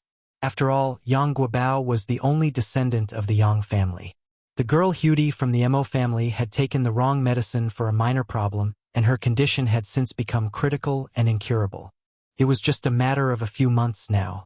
Hearing this, Wang Meifeng, somewhat agitated, said, Mom, I'm Guobao's biological mother. How could I harm him? What you said just now. Just when a war of words was about to erupt, the father-in-law Yang Dehai, who had been silent up to this point, spoke up. Meifeng, your mother didn't mean that, don't misunderstand. She is also considering the best for Guobao. How about this, you take this prescription to Dr. Wang to have a look tomorrow. If he says the medicine is fine, you can let Guobao give it a try. Hearing this, Zhou Sua's tone also softened a bit. Your father is right. You take Guobao to see Dr. Wang tomorrow. If he says it's okay, we won't object.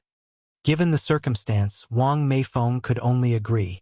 Early the next morning, Wang Meifeng took Yang Guobao to Dr. Wang's house. Dr. Wang was a renowned traditional Chinese medicine practitioner in Beijing. With a long goat beard and a pair of reading glasses, he looked like a wise old man. After examining the prescription in Wang Meifeng's hand for a moment, he slowly asked, Who gave you this prescription? Chapter 36. Just a swindler from the picaresque worldie. Upon seeing Dr. Wang's inquiry, Wang Meifeng immediately asked nervously, Can this prescription really cure Guobao's disease? Dr. Wang looked at Wang Meifeng, sighed, regretfully shook his head, and said, The ingredients in this prescription are all very common, mostly for general health maintenance and replenishing vitality. Although they are not harmful to the body, they are not effective for epilepsy. Upon hearing this, the color of hope in Wang Meifeng's eyes dimmed instantly. Subsequently, she said, Dr. Wang, please take another look. Are you sure it's of no use at all? Dr. Wang put the prescription on the table and shook his head again, his eyes full of regret. Dr. Wang? Wang Meifeng held back her tears and croaked, Could you please look at it again? Maybe you made a mistake earlier. The person who gave me this prescription said that her family has been practicing medicine for generations. She told me that as long as we persistently take this medicine, Guobao's disease can be completely cured. Dr. Wang stroked his beard, then opened his mouth. Generations practicing medicine? One think it's just a quack. You need to understand, Guobao has epilepsy. My great-grandfather was appointed by the emperor for his superior medical skills to be an imperial doctor. Do you know what an imperial doctor is? They treat the emperor. But I have never heard my great-grandfather say that epilepsy can not only be cured but also with such common medicine. Pausing here, Dr. Wang continued, Even my great-grandfather cannot cure epilepsy. He can only control it with medication. How can a countryside doctor have a cure? Isn't it a joke? It's simply ridiculous. After a snicker, Dr. Wang continued, There are a lot of patients waiting outside. If you don't have any other issues, please go home first. Epilepsy is not a severe illness. Just pay more attention to it on a daily basis. Not a severe illness? Epilepsy? Dr. Wang spoke in such a nonchalant manner. Only Wang Meifeng knew how hard life had been for her son. Because no one knew when the disease would strike, almost no children wanted to play with her son. Everyone was afraid of being implicated. Moreover, once the epilepsy attacks, it's terrifying with froth coming out from the mouth and limbs twitching. If not handled properly, one may lose their life, and no schools were willing to admit such students. She never dared to let Yang Guobao go out alone. Wang Meifeng took a deep breath. Okay, I understand. Thank you, Dr. Wang. She turned around and began walking towards the door. As soon as she left the consultation room, patients who had been waiting in line pushed the door and went in. Yang Guobao was obediently waiting for Wang Meifeng in the courtyard. Although many patients were clearly waiting outside the clinic, Yang Guobao's small figure looked terribly lonely, as if he was cut off from the world. Wang Meifeng adjusted her emotions, smiled, and walked over to Yang Guobao. Guobao, are you hungry? Mom will take you to breakfast. Mom. Yang Guobao looked up at Wang Meifeng, his innocent eyes dark and deep. Did Grandpa Wang say that my disease is incurable? His voice was very calm, as serene as if they are discussing the weather.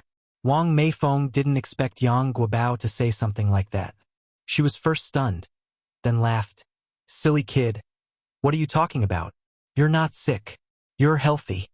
When an epilepsy attack occurs, the sufferer falls into a brief unconscious state, so the Yang family has always been concealing it from Yang Guobao.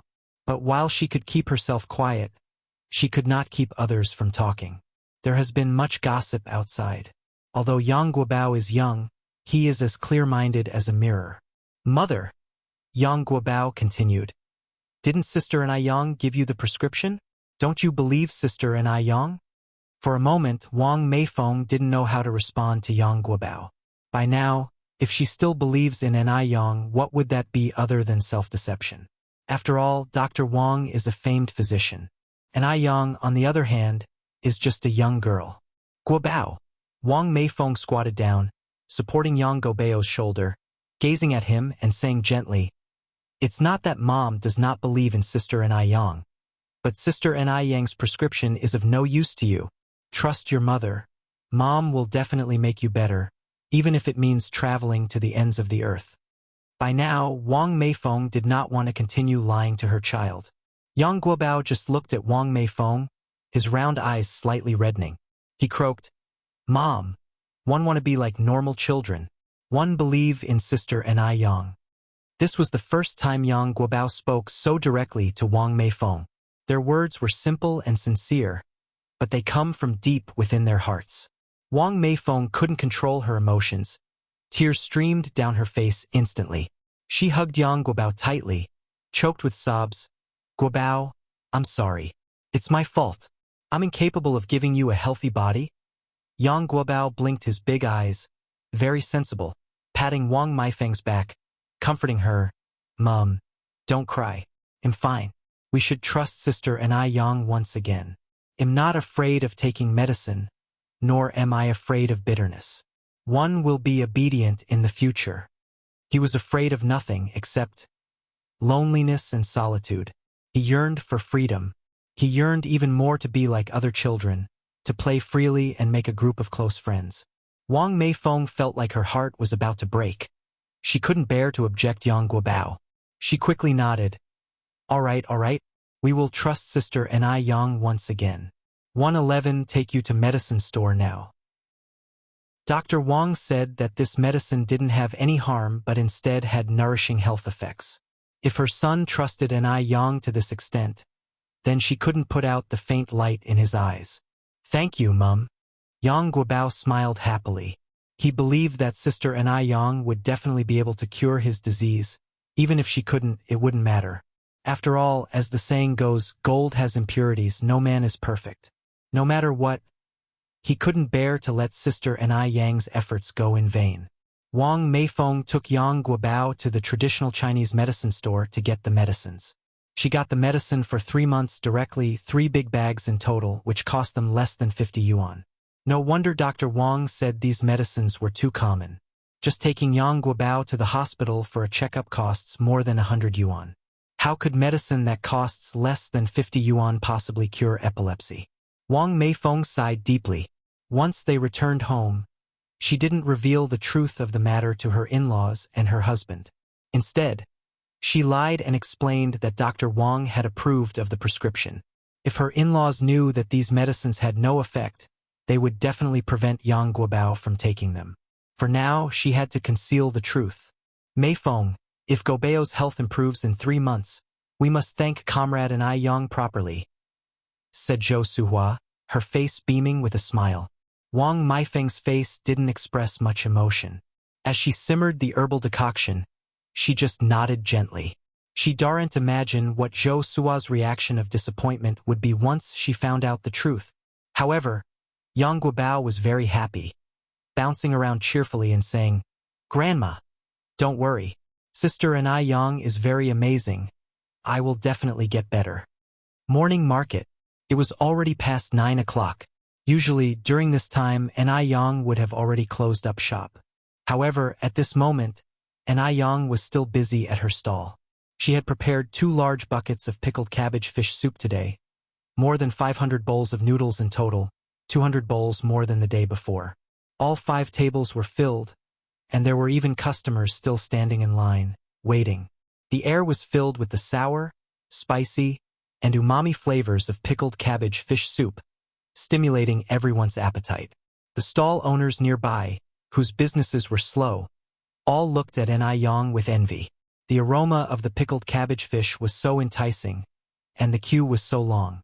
If it weren't for the fact that they were in the same line of business, they would have wanted to try a bowl for themselves. This young girl, though not old in age, was a formidable businesswoman. Chapter 37 Good wine needs no bush _1 and I Yang was away for only 5 days. But she has already brought a considerable amount of foot traffic to the morning market. With her good looks and deliciously made pickled vegetable noodles, there were even people who came specifically to try her pickled fish noodles. This validated an old saying, "Good wine needs no bush." Even those who had been doing business for more than a decade were outperformed by the young girl.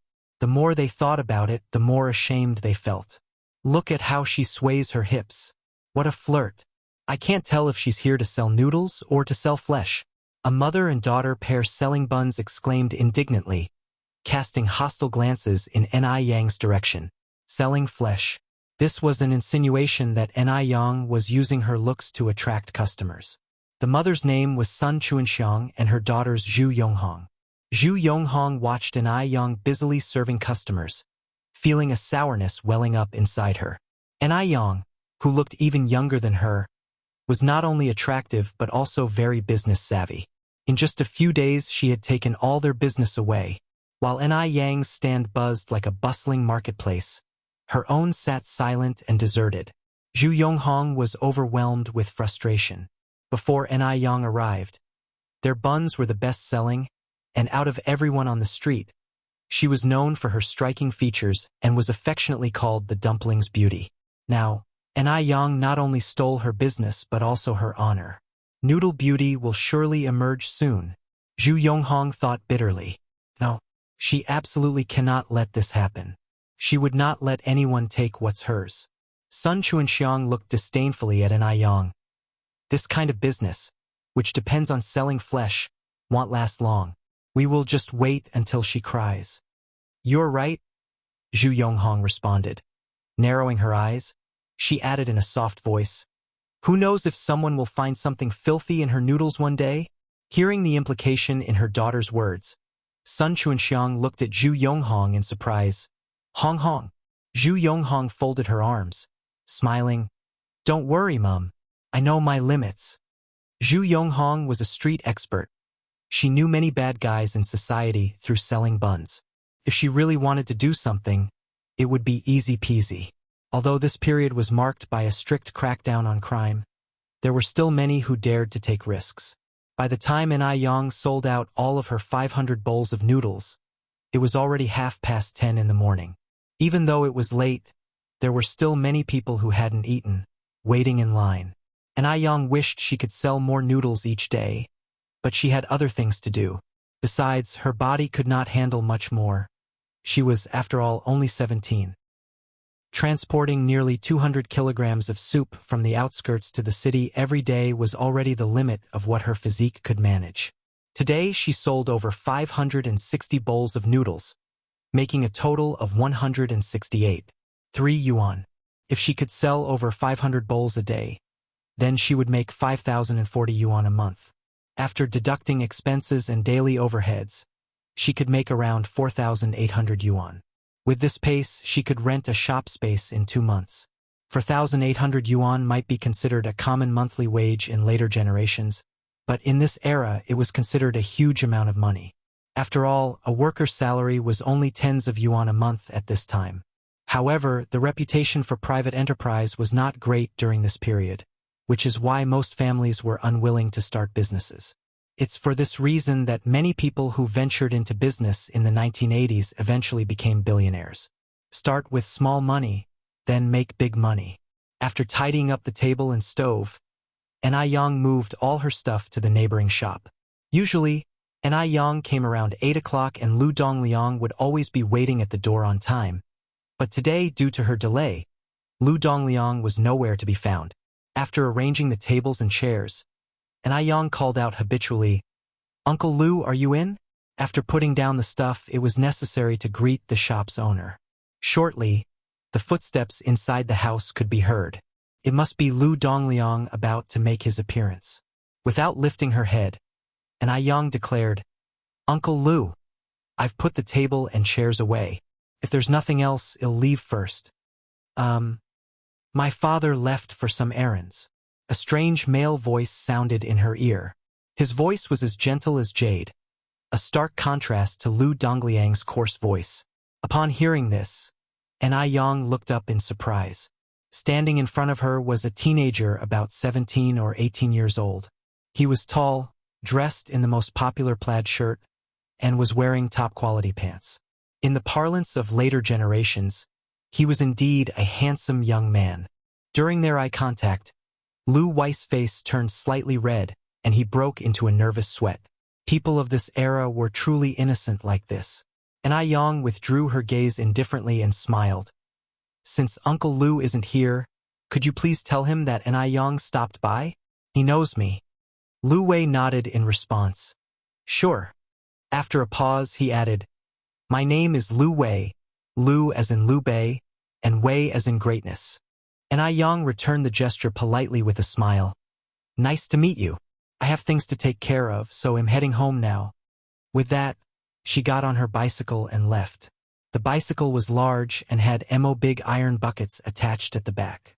Despite her slender figure perched atop the bicycle, she exuded an air of unyielding beauty. Indeed, when a person is attractive, they make everything around them beautiful.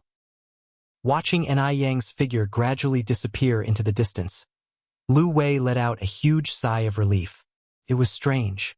He had never been so nervous in the presence of a young girl.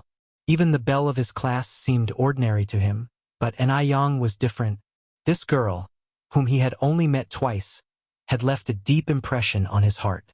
Unfortunately, she had already dropped out of school. In the future, he was going to university to do great things.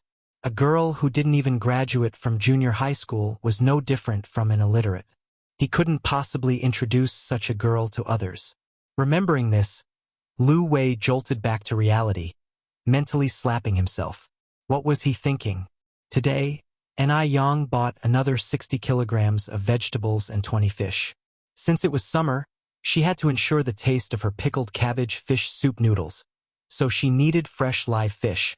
Dead fish were absolutely unacceptable. Moreover, dead fish weren't good for health. Doing business must be in good conscience. Only then can it last. When she got home, N.I. Yang washed the vegetables and prepared them for pickling. After a quick meal, she made her way up the mountain with her bamboo basket. The main reason for her trip to the mountain was to find herbal medicines for her mother N.I. Tsuehua. She had checked at the pharmacy before. The herbal medicines she needed were too expensive. Also, many herbs were not available for private sale, so she had to go up the mountain herself to dig for them. The mountains of this era had not yet been exploited, so the mountains were filled with treasures. Chapter 38 Treasure Hunt in the Mountains. N.I. Yang walked along a mountain trail with a small bamboo basket slung on her back. She encountered quite a few villagers along the way. She politely greeted each one of them. She addressed the slightly older ones as uncles and aunts, and the elders as grandpas and grandmas. Who doesn't love a sweet-talking young girl, especially one who is as pretty as N.I. Yang? As soon as N.I. Yang was out of sight, the villagers immediately began to gossip. Don't be fooled by her youthful appearance. She's quite capable. I heard she saved Maifeng's child when a ghost took possession. What ghost? I heard it was epilepsy. If Jinjin was half as sensible as her, I'd be content. An angular-faced, short-haired woman with a sarcastic manner chimed in. Of course, she's capable. Otherwise, how could she afford a Phoenix brand bicycle? Upon hearing this, everyone else's expression immediately changed. Yes, it was indeed suspicious that a family headed by a widow and her orphan, which didn't even have a labor force, could afford a bicycle. After all, even those of them who had toiled in the fields all year round couldn't afford one. A middle-aged woman with long hair furrowed her brows a little, saying, Wang Jinfang, you can't just make assumptions. Perhaps they earned the money. One heard that young girl wakes up early every morning to sell breakfast in the city. Sell breakfast? Wang Jinfang hinted. Who's to say she's selling breakfast and nothing else?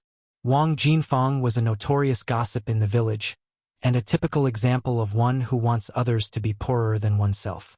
If she saw someone living a better life than herself, she would become discontent and immediately resort to sarcasm and curses, wishing ill luck on them.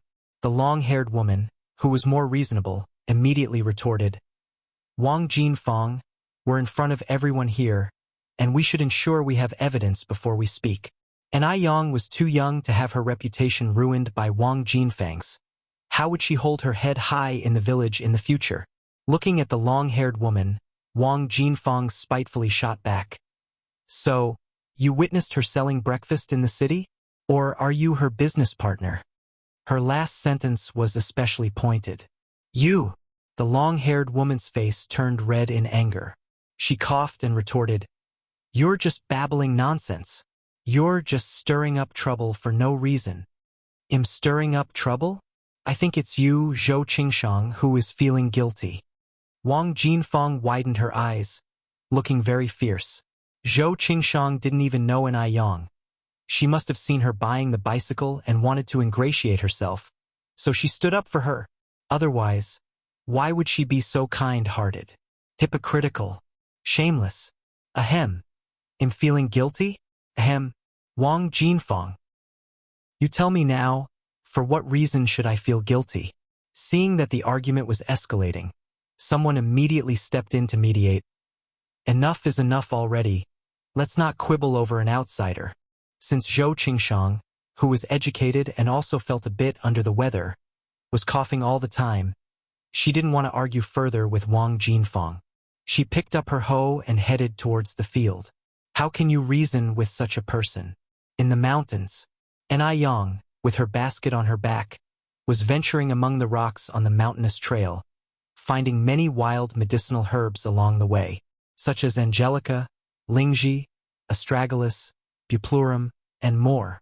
At this time, Western medicine was emerging, and traditional Chinese medicine was gradually being forgotten, so the mountains were rich in resources. An Yang even discovered a wild ginseng plant that was 100 years old, judging by its 7 leaves.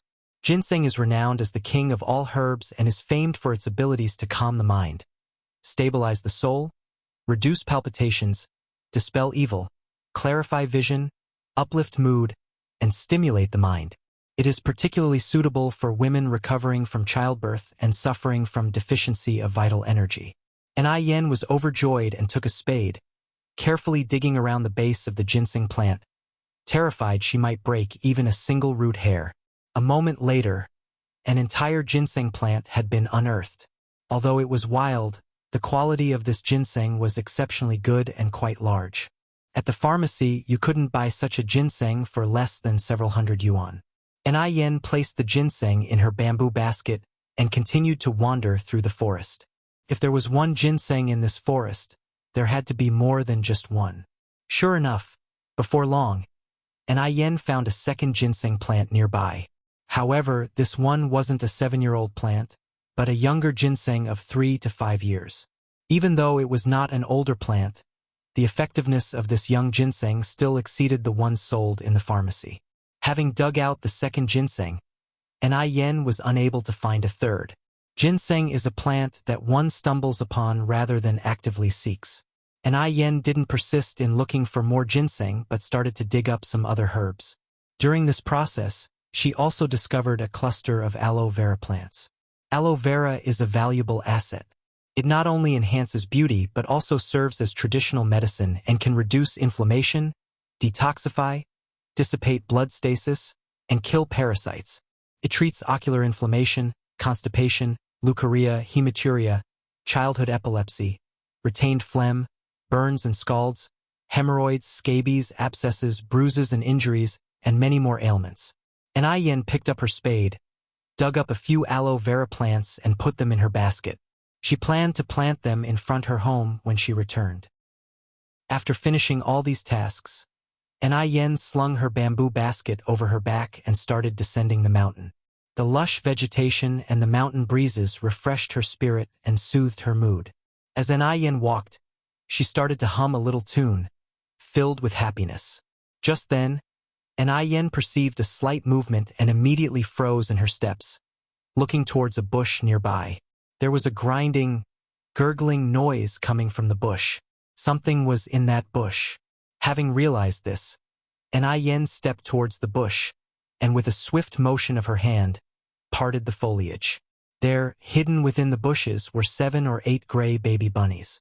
No bigger than the size of a palm, the bunnies looked at Ai Yen, issuing sibilant warning sounds from their mouths. Such adorable bunnies. They'd undoubtedly be more adorable when they grew up, and their meat would be delicious. Ai Yen could almost see roasted rabbit, stewed rabbit, braised rabbit, spicy rabbit, and other delectable dishes waving at her. Ai Yen counted there were 9 bunnies altogether. She took 8 out and put them in her basket, leaving 1 for the mother rabbit. Looking at the spoils of her venture in the bamboo basket, Ai Yen's lips curled in satisfaction. Today's harvest was excellent. The sun was setting, and Ai Yen shouldered her bamboo basket, making her way home swiftly.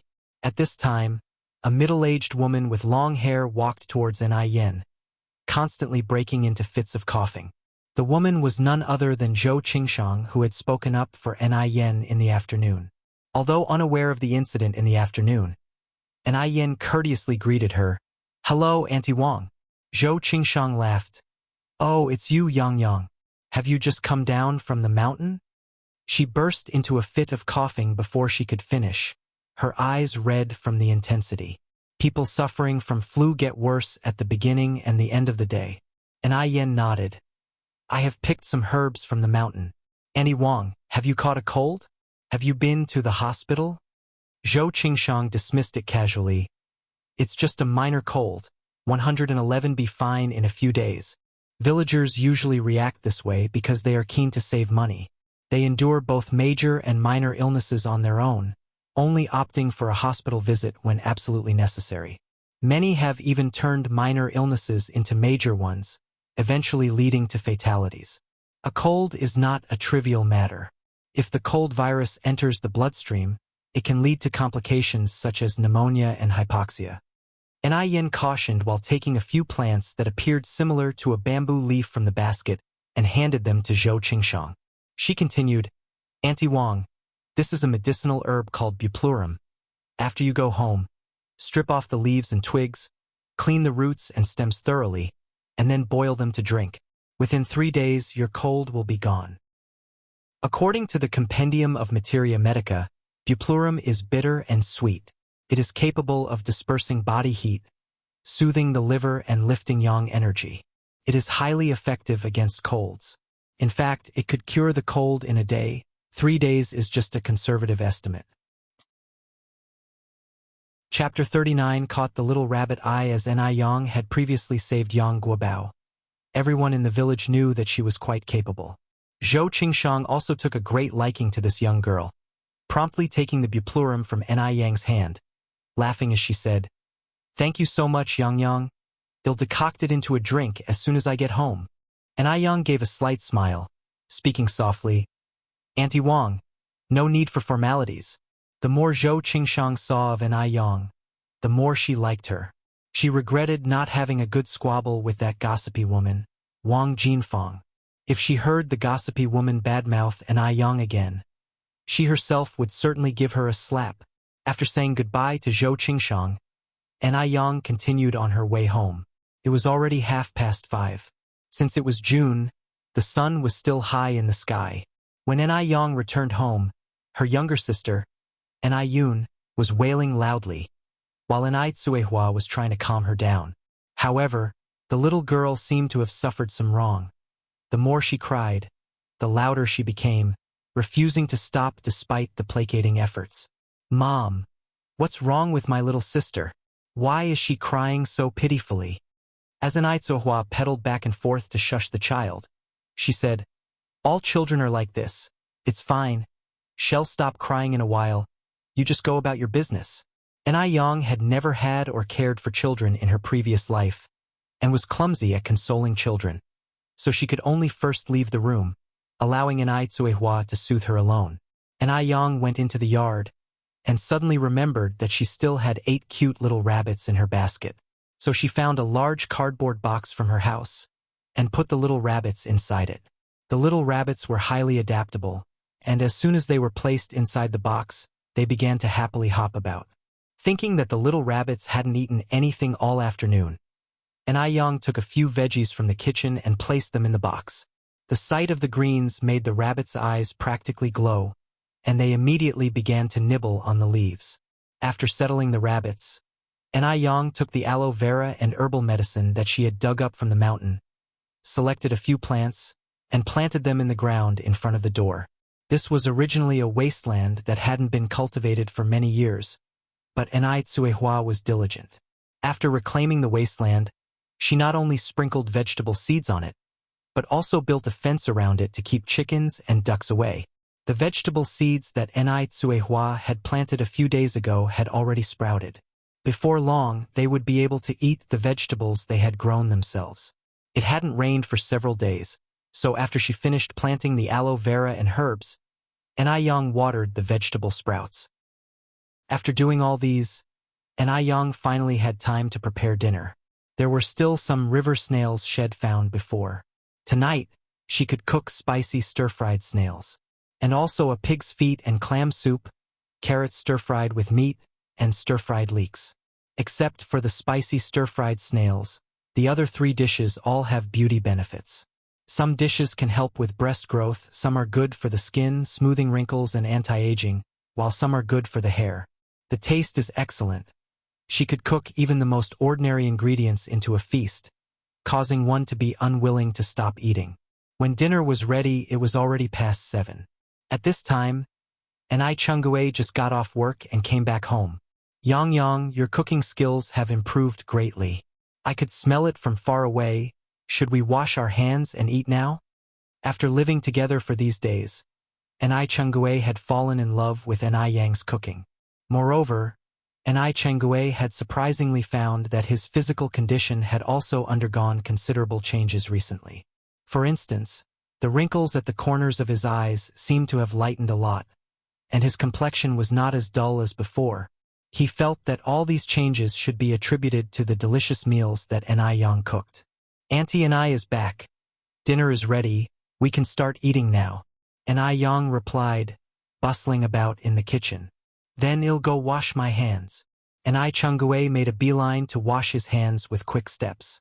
Eating meals had become the thing he looked forward to the most after work every day. In a short while, Chengui's surprised voice echoed from outside. "Wow! What delightful little rabbits! Yang, did you buy these rabbits?" Yang laughed as she explained, "No, I caught them in the mountains this afternoon." Chungue marveled. "You could even catch rabbits in the mountains. Yang, you are really lucky." Yang nodded. "Yes, quite lucky. Auntie please come in and eat." "All right, I'm coming."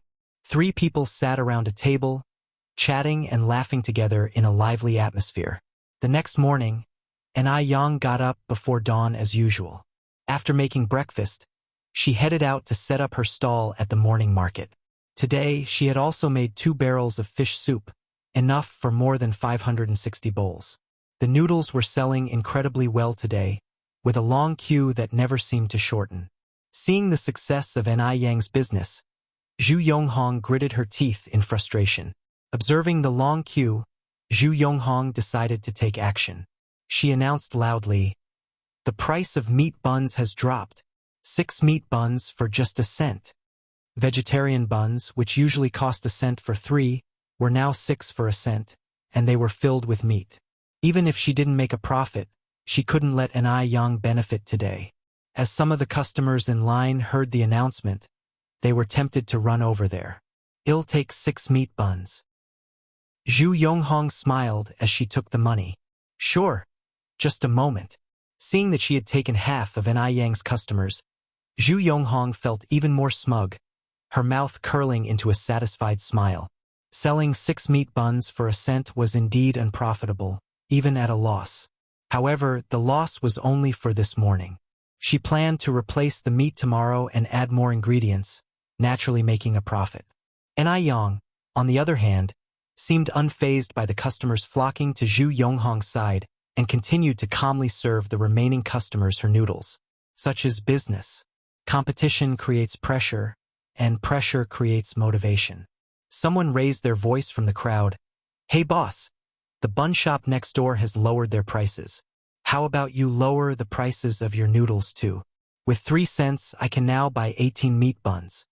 An Yang replied with a smile. "Sorry, you get what you pay for. I've already priced my food as low as I can. I can't lose money selling it now, can I?" In fact, 3 cents for a bowl of noodles was not expensive, especially considering the delicious fish that came with it. On the street, a bowl of plain noodles would cost 2 cents. But with cheap buns on offer, people inevitably make comparisons. Besides, human nature is greedy. If she really lowered her prices today, they would wonder just how much profit she must usually make from the noodles. An Yang had always competed on the quality of the product, not on the price. Just making it cheaper won't ensure long-term business. The key is good taste. On hearing her words, the man sighed. "Oh, well, if you can't make it cheaper, 111 just go and eat buns over there." An Yang gave a slight smile. "Please do." Seeing her customers constantly crossing over to her side, Zhu Yonghong looked at An Yang with a smirk on her face. Yes, it was a provocation. An Yang finally realized why Zhu Yonghong was selling her buns at a loss. It was to undercut her. Since she was the one starting trouble, An Yang could not just sit back and do nothing. If she didn't react, Zhu Yonghong would think that An Yang was like her steamed buns, to be handled as she pleased. An Yang raised an eyebrow and met Zhu Yonghong's gaze, a faint smile on her lips. Although her smile was slight, Zhu Yonghong couldn't help but feel a chill. She quickly averted her gaze. She never expected An Yang to fight back so openly. An Yang had completely exceeded Zhu Yonghong's expectations. She had a feeling that An Yang wouldn't be easy to deal with and was very different from the other country folks she had encountered before. Chapter 40. Have you stopped studying? _1 Although Zhu Yonghong snatched away many of her customers, An Yang's 5 small tables were always full. After all, quality ensures patronage. But Zhu Yonghong did affect An Yang.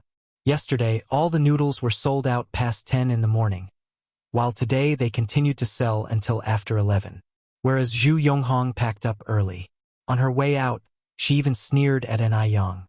But, this time, An Yang chose to ignore her, concentrating only on her noodles as if she hadn't seen her. The business is more important. She doesn't have the time to squabble with someone irrelevant. Plus, she roughly calculated that Zhu Yonghong sold about 1,000 buns this morning. The current pork price in Beijing is 2 yuan and 80 cents per jin. With the additional ingredients, about 70 to 80 meat buns can be made from 1 jin of meat. Not counting the price of flour and labor, the cost per bun is about 4 cents. Under normal circumstances, 1 cent can buy only 2 meat buns, so selling 1,000 buns needs to bring in more than 35 yuan for a profit. However, selling 1,000 buns at Zhu Yonghong's price of 6 for 1 cent would only garner around 15 yuan. That means Zhu Yonghong lost over 20 yuan this morning. The reason Zhu Yonghong can still smile is that she hasn't done the math yet and doesn't realize how much she has lost. One guess she won't be able to smile when she gets home. An Yang had just finished setting up the tables and chairs when she heard a gentle male voice above her. and I Yang looked up in confusion. The speaker was none other than the sunny young man Lu Wei. Is anything wrong? And I Yang asked politely. And I Yang was standing against the light, with people passing by and towering plane trees behind her. Bright sunlight scattered through the leaves, bathing her jade-like face in light. Lu Wei felt his heart was about to jump out. He struggled to control this unusual emotion before saying, "And I Yang, one heard? You've stopped going to school?" "Yes." And I Yang nodded. "That's right." Lu Wei was surprised that she admitted it so calmly. He then asked, "What do you plan to do in the future? You can't be a peddler all your life, right? Have you thought about making a change? Being a peddler is the least promising profession." There was a popular saying at the time, if a young lady wants to experience life and practice haggling, she should marry a peddler. This gives an idea of how low the status of being a peddler was. And I Yang shook her head. "Not for now. One think being a peddler is okay. It's all honest work." "That's not what I mean," Lu Wei continued. "One think it would be better if you, a girl, read more. If you encounter any difficulties, you can tell me, maybe I can help. Being a peddler is ultimately not a long-lasting profession. Your future life path is still very long. Girls who are always out in the open, yet illiterate, will find it difficult to find a good husband." Even if An Yang was attractive, he doubted any college students would want to marry an illiterate woman.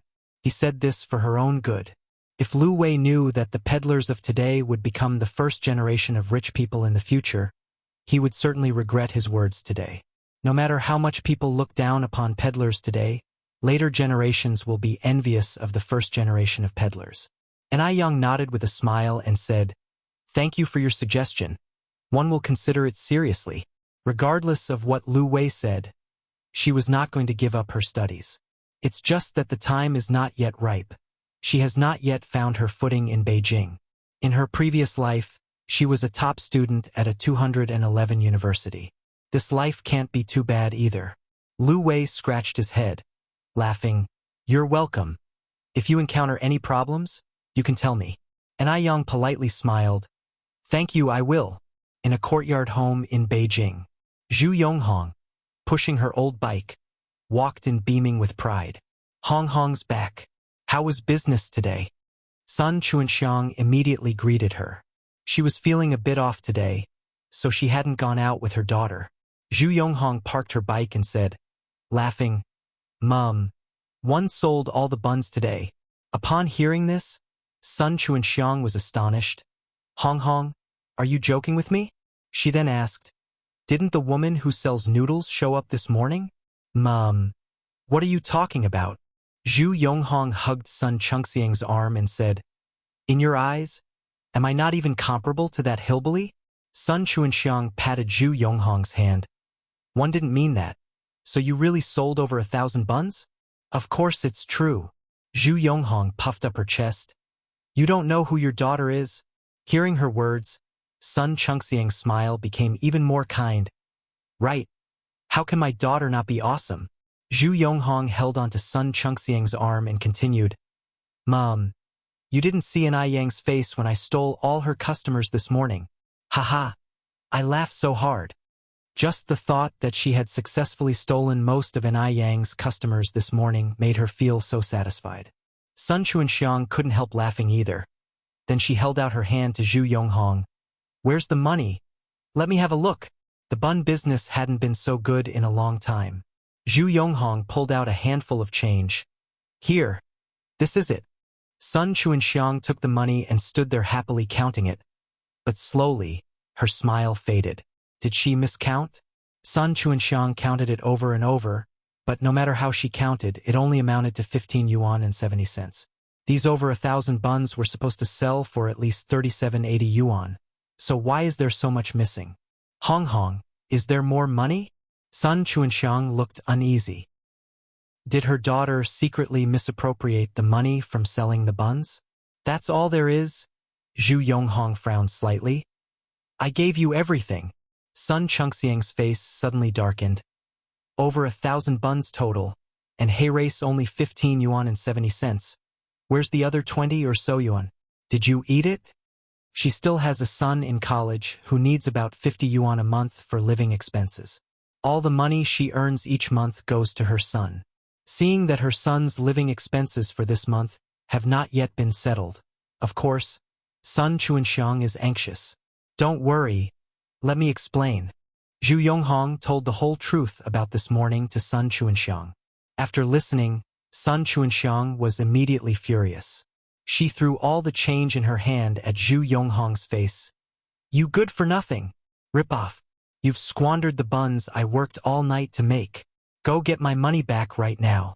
If you don't bring it back, don't bother coming back. That's over 20 yuan. That's enough for half a month's living expenses for her son. All her work for the past several days had been for nothing.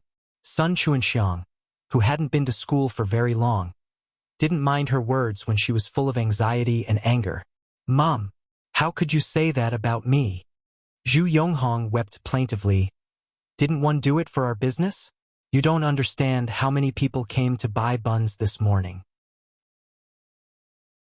Chapter 41 Excellence is not without reason. Sun Chuanxiang was fuming with anger at Zhu Yonghong. She picked up a stick lying next to her and went to hit Zhu Yonghong.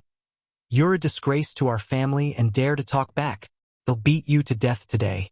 6 for 1 cent, why not give them away for free then? Don't you treasure the money one earned? Do you know your brother doesn't even have his living expenses this month? You're such a waste. They'll beat you to death. In this era, university students were highly valued. If a family had a university student, it was almost like having royalty in the household. As for daughters, daughters were seen as an expense, as they would eventually be married off. So Zhu Yonghong quit school early, setting up a stall with her mother to earn living expenses for her brother. Mom, stop hitting. Zhu Yonghong grabbed the falling stick. Tomorrow morning one will earn back the money we lost today. I promise it won't affect my brother's living expenses. Zhu Yonghong's mindset had been assimilated. Just like Sun Chuanxiang, she treated her university-educated brother as if he was an ancestor, without feeling it was unfair at all. That's easy for you to say. How are you going to earn it? Sun Chuanxiang asked, her face full of anger. Zhu Yonghong took a deep breath. Mom, listen to me. Zhu Yonghong leaned on her mother's shoulder and whispered her plan. After hearing Zhu Yonghong's words, Sun Chuanxiang frowned and asked, Can that really work? Sun Chuanxiang was a money-loving person, but she was tentative about this plan because she was also timid. Zhu Yonghong laughed and said, Why not? It will definitely work as long as nobody gets hurt. You're right. Sun Chuanxiang nodded, the anger on her face gradually fading away. Then we will do as you suggested. Good, Mom. Zhu Yonghong's eyes gleamed with satisfaction. Just wait and see. Nobody will want to eat her noodles tomorrow. She will make that little tart experience what desolation feels like. Family after lunch, Yang went to the river to check the crab trap she had set a few days ago, and also collected some snails along the way. Not long after she left, Zhou Qingshang showed up at the gate of NIS courtyard with a basket of vegetables. Zhou Qingshang had come to thank Yang. After following Yang's advice and drinking the decoction made from the roots Yang had given her, her cold was gone overnight. When she first took the roots home, people had scoffed, saying such roots couldn't possibly cure a cold. She had also been simply trying when she drank the decoction. She didn't expect that it would work so well. The next morning, her headache was gone. She stopped coughing, and her fever had also subsided. That root was even more effective than the immortal pill. Is Yang at home? Yes. Who is it? Cuihua appeared confusedly from inside, looking at Zhou Qingshang. May I ask who you are? Zhou Qingshang smiled and said, You must be Yang's mother, right? I live nearby. My family name is Zhou. Through Yang's dietary care for these days, Cuihua's spirits had significantly improved. Even her facial wrinkles had subsided a lot. Her complexion had improved a lot too. One could see Yang in her eyes. It can be seen that Yang's beauty is all thanks to Cuihua's good genes. Cuihua nodded. Yes, I am Yang's mom. Are you looking for our Yang? Please come inside and sit, she just went out. Well, I came specifically to thank Yang Yang. Zhou Qingshang followed Enai Cuihua into the house, narrating her story of curing her cold as she walked. She boasted about the efficacy of the herbal medicine given by Enai Yang. It sounded as if she wanted to praise Enai Yang to the sky. Upon hearing someone praising her daughter, the mother was naturally pleased.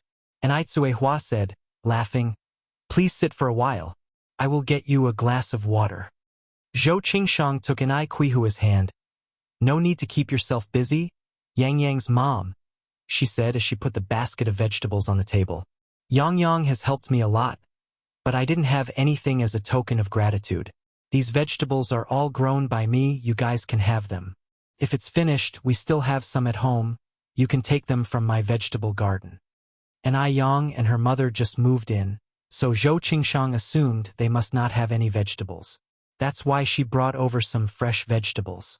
This was indeed a help in urgent need. The basket was filled with yard-long beans, tomatoes, pak choy, cilantro, bitter gourd, celery, spring onions, etc. "Big sister, you are too polite.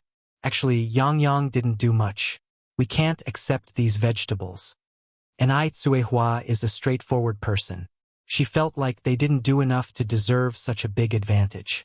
Since one have already brought them, there is no reason to take them back. Unless, Yang Yang's mom, you are disparaging my vegetables because they are not valuable, said Zhou Qingshang, feigning an upset face. Seeing this, Enai Cuihua immediately explained, "That's not what one meant." Zhou Qingshang immediately said, "Since that's not what you meant, then accept them. They are not something valuable." Having no other choice, Enai Cuihua had to accept. "Big sister, wait a moment. I will empty out the basket for you." With that, Enai Cuihua took the basket of vegetables into the kitchen. Zhou Qingshang stood in the living room, looking around. It was evident that Enai Cuihua knew how to manage a home. Everything was neat and orderly. Even there was no trace of dust on the tables. All the furniture was arranged neatly. After a while, Enai Cuihua came out from the kitchen with the basket. It was not empty. It held 2 apples.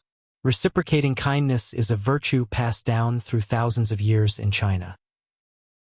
She surely couldn't let someone return with an empty basket. It's not only a virtue but also a matter of propriety. Though Enai Cuihua has not received any formal education, she deeply understands the principles of life. At that time, apples were quite expensive, costing 5 to 6 cents a gene, and 2 apples were about half a kilogram. Zhou Qingshang insisted on not taking them. She had grown her own vegetables, whereas the apples were bought with money. Enai Cuihua held the basket tight, not allowing Zhou Qingshang to remove the apples. "Big sister, take them back for your kids to taste. If you refuse to take them, we will have to refuse the vegetables you brought." Enai Cuihua was determined. With no other option, Zhou Qingshang reluctantly accepted, thinking to herself, "It's no wonder that Enai Yang is so sensible. She has a wise and understanding mother." By the river, Enai Yang gathered her fishing trap. This time she got quite a few fish and shrimps, one of which was a grass carp weighing about 7 or 8 jin. Altogether, including the snails that Enai Yang had just picked, there were 2 buckets. As Enai Yang was resetting the trap in the river, Wang Xiuhong approached her from the other side of the riverbank. Wang Xiuhong looked at Enai Yang, who was busy with her fishing trap in the river. A smirk appeared on her face. Her chance for revenge had come. Enai Yang naturally noticed Wang Xiuhong. She immediately saw the ill intention in Wang Xiuhong's eyes. Enai Yang calmly placed the fishing trap, then walked towards the shore. Seeing Enai Yang approaching, Wang Xiuhong felt vaguely uneasy and hurriedly walked in the other direction. "Stop!" Enai Yang extended her hand and blocked Wang Xiuhong's path. What's the matter?" Whenever Wang Xiuhong saw Enai Yang's face, she felt both hatred and fear. What she hated was that Enai Yang dared to hit her that day. What's more, she had curried favor with Yang Guobao before her. What she feared was that Enai Yang hit her once before. Now she was alone and no match for Enai Yang. Enai Yang cracked a faint smile.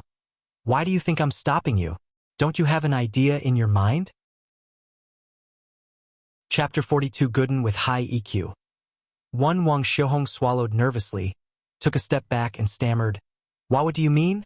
Wang Xiuhong hadn't anticipated that Ni Yang would see through her so easily, or that Ni Yang would proactively confront her. In theory, Ni Yang, being an outsider, should have been acting more low-key. But was she? Rather than acting submissively, Ni Yang was assertive and intimidating. No one could humiliate her even in the slightest.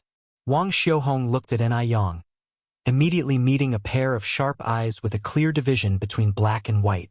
The depth of her eyes shimmered with the reflection of light. This gaze was unlike any of her peers, or even adults, that Wang Xiuhong had encountered before. It was pure, transparent, confident, and calm. In short, it wasn't the look one would expect in a teenage girl. Wang Xiuhong took another silent step back and nervously said, "I don't understand what you're talking about." Ni Yang slightly curled her lips. "It's okay if you don't understand. I can explain it again." She then leaned in close to Wang Xiaohong's ear and said in a cool tone, "I don't like causing trouble, but I'm not afraid of it either. We can walk our own paths without interfering with each other. That would be fine for both of us. But if you're looking for a fight, then the consequences." At this point, Ni Yang squinted slightly and a beautiful curve formed at the corner of her mouth as she said lightly, "You'll have to weigh that for yourself." The voice was very serene, but it held a dangerous aura that sent chills down one's spine. The two were quite close to each other. Wang Xiuhong could even smell the faint fragrance emitting from Ni Yang's body. It was not quite bamboo or orchid, but somewhat like the scent of plum blossoms, fresh, natural, and very pleasant. Wang Xiuhong had heard that there was a 200 yuan bottle of high-end imported perfume sold at the department store in the city. Surely, the fragrance on Ni Yang must be from such a perfume. Thinking about how Ni Yang could afford a 200 yuan bottle of perfume added to Wang Xiaohong's envy and resentment. Although they were of the same age, Ni Yang was able to use a 200 yuan bottle of perfume, while she, Wang Xiuhong, had to haggle with her parents for several months just to get some pocket money, even if it were just a couple of cents. Wang Xiuhong bit her lip, the glimmer in her eyes filled with discontent. She said, "I don't understand what you're talking about," then lowered her head and scurried away. Ni Yang watched her receding figure, a slight smile playing at the corner of her lips. She had overestimated Wang Xiaohong's will to fight. It was past 2 in the afternoon. The sun was still scorching. Ni Yang, carrying 2 buckets of fish, soon developed a thin layer of sweat on her forehead. "Sister Ni Yang, let me help you." A dark-skinned, shirtless boy came running from the distance. "Gooden, why are you here? Don't you have school today?" Ni Yang said with a grin. Gooden was hopping around. "Sister Ni Yang, you're so silly. Today is Sunday." He then took one of the buckets from Ni Yang. Though Gooden was young and not very tall, he was very strong. He handled the bucket of fish as if it were weightless. "Sister Ni Yang, give me the other one too." This was Gooden's second encounter with Ni Yang, but because of their previous interaction, he had grown fond of this beautiful older sister. Ni Yang was not only beautiful but also very kind. Unlike Sister Xiuhong who, thinking herself so pretty, looked down on everyone, and loved bossing the children in the village around. Ni Yang smiled gently, declining Gooden's offer. "Thanks, Gooden, but I can carry this myself. You're still young, you shouldn't strain yourself or you might stop growing." "It's okay, Sister Ni Yang." Gooden didn't seem to mind at all. "I regularly carry water buckets at home that are twice as heavy as this." Ni Yang laughed. "Wow, Gooden, you're so strong." Gooden lifted his cute little head, boasting proudly, "Of course, apart from my brother, I'm the strongest at home." Ni Yang giggled. "By the way, Gooden, how old are you?" "I'm 10 this year. But how about you, Sister Ni Yang?" Gooden looked up at Ni Yang. "I'm 17, Ni Yang replied.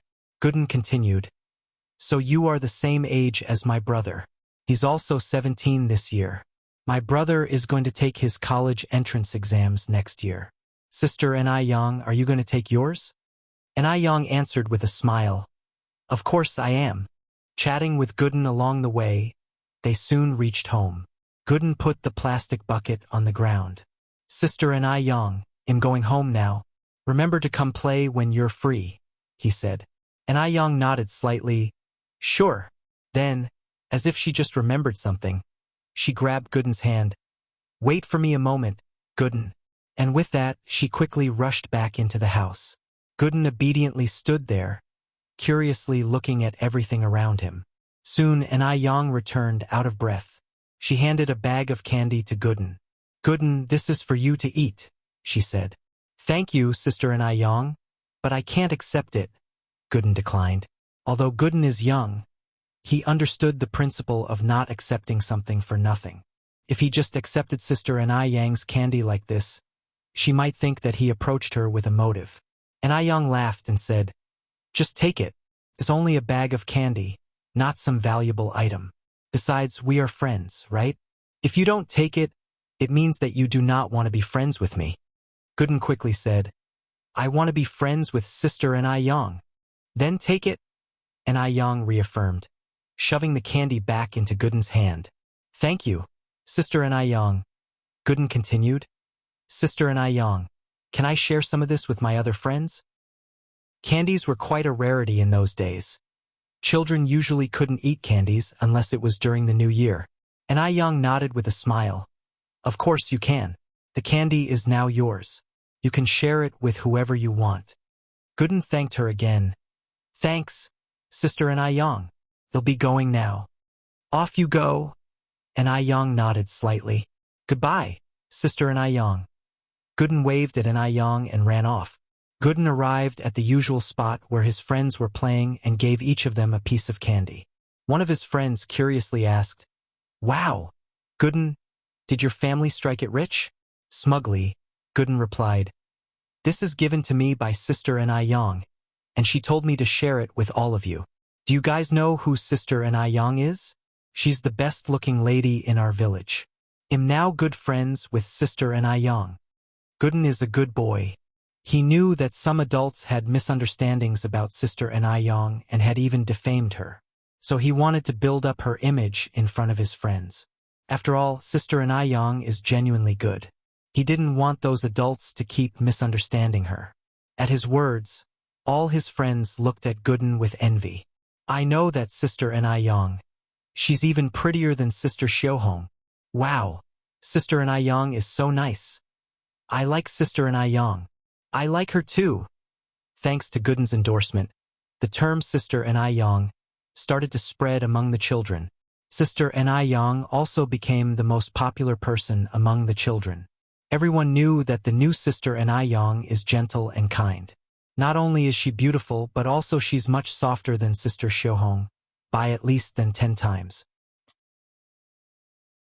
Chapter 43. The old lady has no appetite. Recently, after Gooden left, and I Yang turned back to the kitchen, processed the free-range chicken she had bought from the market that day, blanched it and simmered it on low heat in a casserole.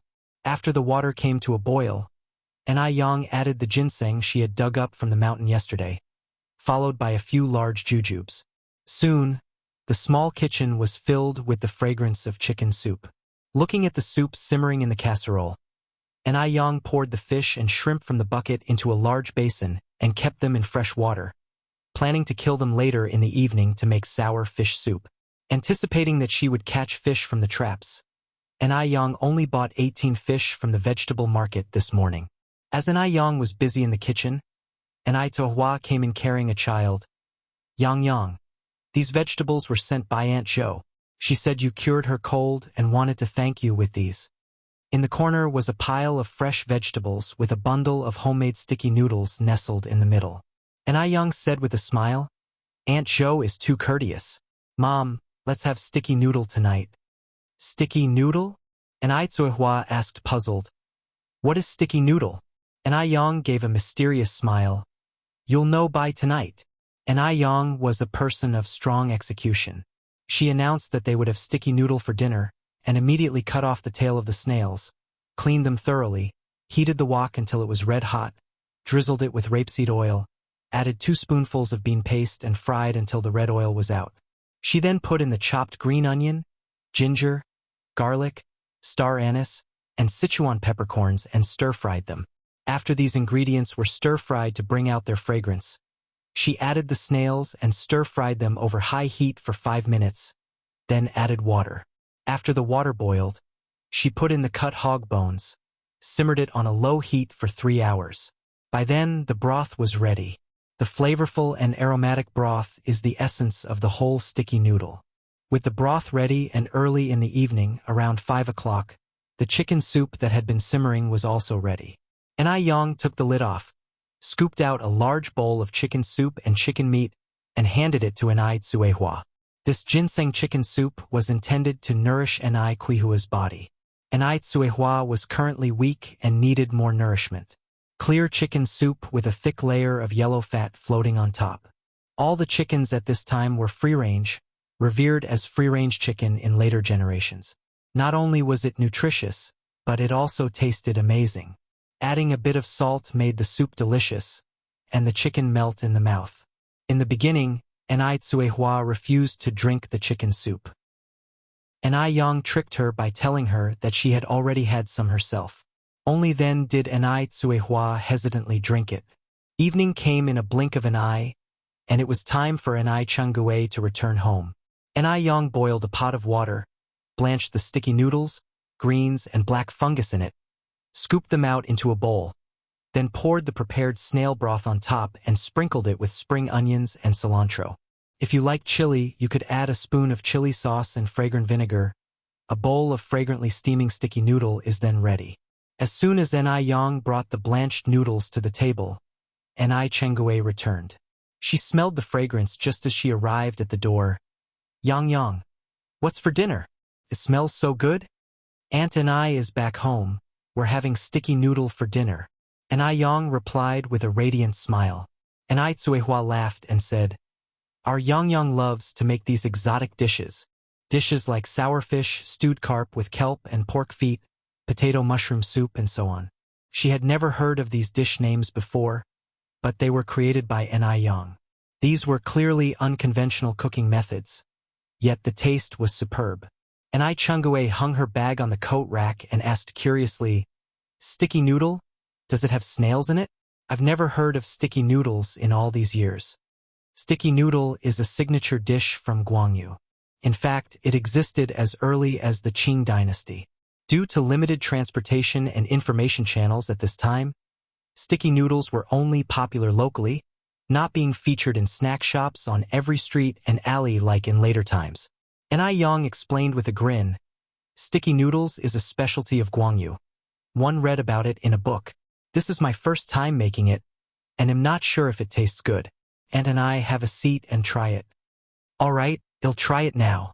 Enai Changui rolled up her sleeves, sat down and eagerly started eating the noodles. The noodles had absorbed the essence of the snail soup perfectly, and they were soft and chewy, fresh and enjoyable. The soup contained the aroma of coriander and green onions, triggering people's taste buds, to the point where one would wish to swallow their own tongue. At this point, even if someone offered Enai Chengui a bowl of bird's nest and abalone soup to exchange for these noodles, she wouldn't do it. Delicious! It's really delicious! Enai Chengui directly gave a thumbs up and lamented, Yang, whoever marries you in future would have their household's ancestral graves spewing green smoke. Sadly, she didn't have a son, otherwise, she would definitely make Enai Yang her daughter-in-law. In addition to sticky noodles, Enai Yang also made 2 stir-fried dishes. Fried shrimp with green peas and stir-fried carrots with white fungus. Green peas and shrimp had a breast enhancement effect. The combination of carrots and white fungus had the effect of nourishing the skin. Eating beauty foods every day would make anyone beautiful, even if they didn't want to be. Last night while bathing, Enai Yang noticed that her bust size had grown an entire size larger since she first arrived in Beijing. Her eyes also looked more vibrant and alive. It's not just her, the changes to Enai Tsuehua and Enai Chengui were also significant. Having prepared a large amount of rice noodles and 2 plates of stir-fry, Enai Yang was initially worried that there might be leftovers. However, it turned out she was overthinking. The large pot of rice noodles and the 2 plates of stir-fry were consumed thoroughly, Even the bottoms of the plates were shining brightly, reflecting the sight of their consumers. No one would believe the fighting strength of 3 women if they did not witness it themselves. Looking at her creations being so welcoming, An Yang felt very gratified. On the other side of Beijing, the Mo family villa. The Mo family's old lattice appetite has not been good lately. Nothing tasted good, partly because she was worried about her granddaughter Mo Hudi, and partly because as she aged, her appetite gradually declined. Everything tasted bland to her. Was her time drawing to an end? The old lady of the Mo family sat in the living room with a face full of worry. No, she hasn't seen her granddaughter get better yet. She absolutely must not fall first. A servant came over at this moment and whispered, "Old lady, you haven't eaten all day. This is the ginseng soup the kitchen has prepared for you. You should at least drink some or else your body won't be able to hold up." "All right." The old lady of the Mo family nodded. She had just picked up the bowl and took a sip of the ginseng soup when she frowned. After a bout of nausea, she spit out the ginseng soup. "Take it away," she said, waving her hand weakly. The servant unhappily took the tray and went down. Just then, a young man in a suit and leather shoes walked in from outside. Seeing the servant, he asked in a mild tone, "What happened to grandmother? Is she not feeling well?" The servant sighed. "The old lady hasn't had much of an appetite these past few days. She can't eat anything. This is the just-served ginseng soup. Young master, you must think of a solution." This man was the son of the Mo family's second daughter, Song Beiqing. In this upright and proper family, Song Beiqing was an exception. He was a businessman, and a very successful one at that. In his early 20s, he already had tens of millions in assets and was a bona fide billionaire. Hearing this, the assistant following Song Beiqing said, "Madam Wu, is the old lady not having a good appetite?" "Yes." The servant nodded. The assistant then said, "Second master, I remember that the old lady loves noodles. There's a noodle stall on Yurtist Road that makes very tasty noodles with a unique way of eating. Hundreds of people line up there every morning. How about I buy a portion for the old lady tomorrow morning? Maybe she'll regain her appetite." "It's a street stall." Song Beiqing frowned slightly. Could the old lady who couldn't even swallow ginseng soup stomach street food? Additionally, was the food from that stall safe to eat? Is it hygienic? The assistant smiled and said, "Second master, don't judge that unassuming stall on the basis of its appearance. The prices there are not expensive, but the noodles are really delicious. I've never tasted such delicious noodles since I was a child." Song Beiqing glanced at his grandmother, who was sitting listlessly on the sofa, looking pale.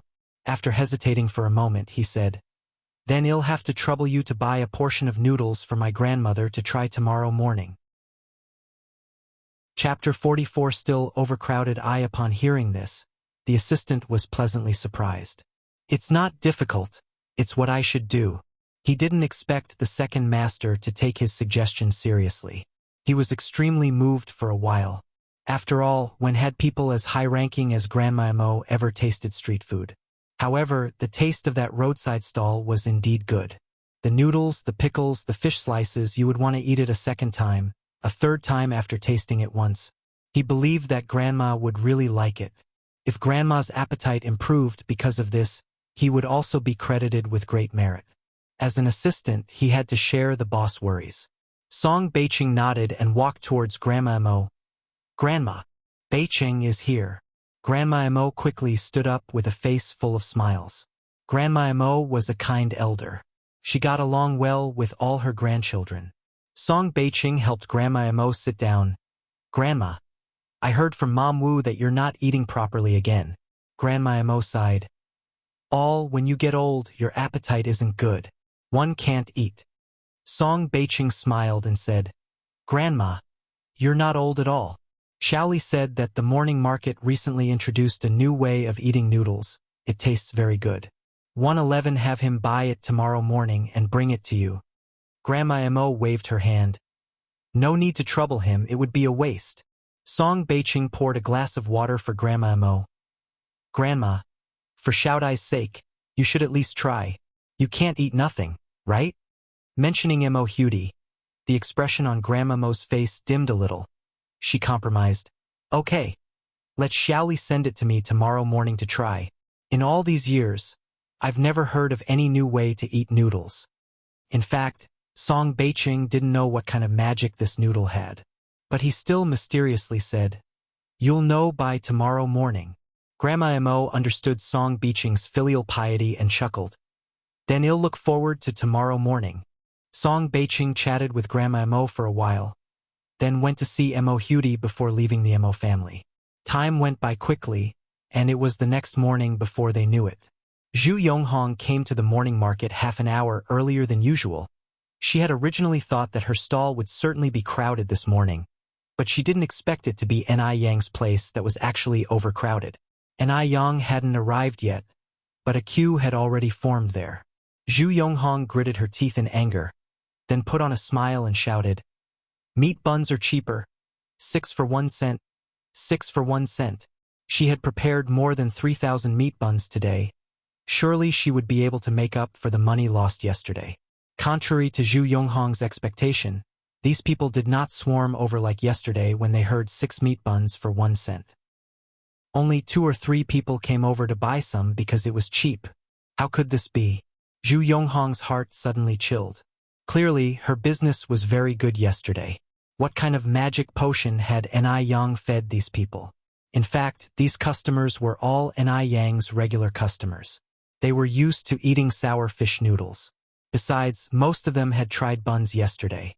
The taste of those buns was nowhere near half as good as the sour fish. Moreover, the sour fish noodles were not very expensive, only 3 cents a bowl, which included vegetables, noodles, and soup, which was a great deal. Therefore, they came early to line up today, waiting for Ni Yang to start his business. Before long, Ni Yang rode her bike over to the scene. The crowd's eyes lit up at her arrival.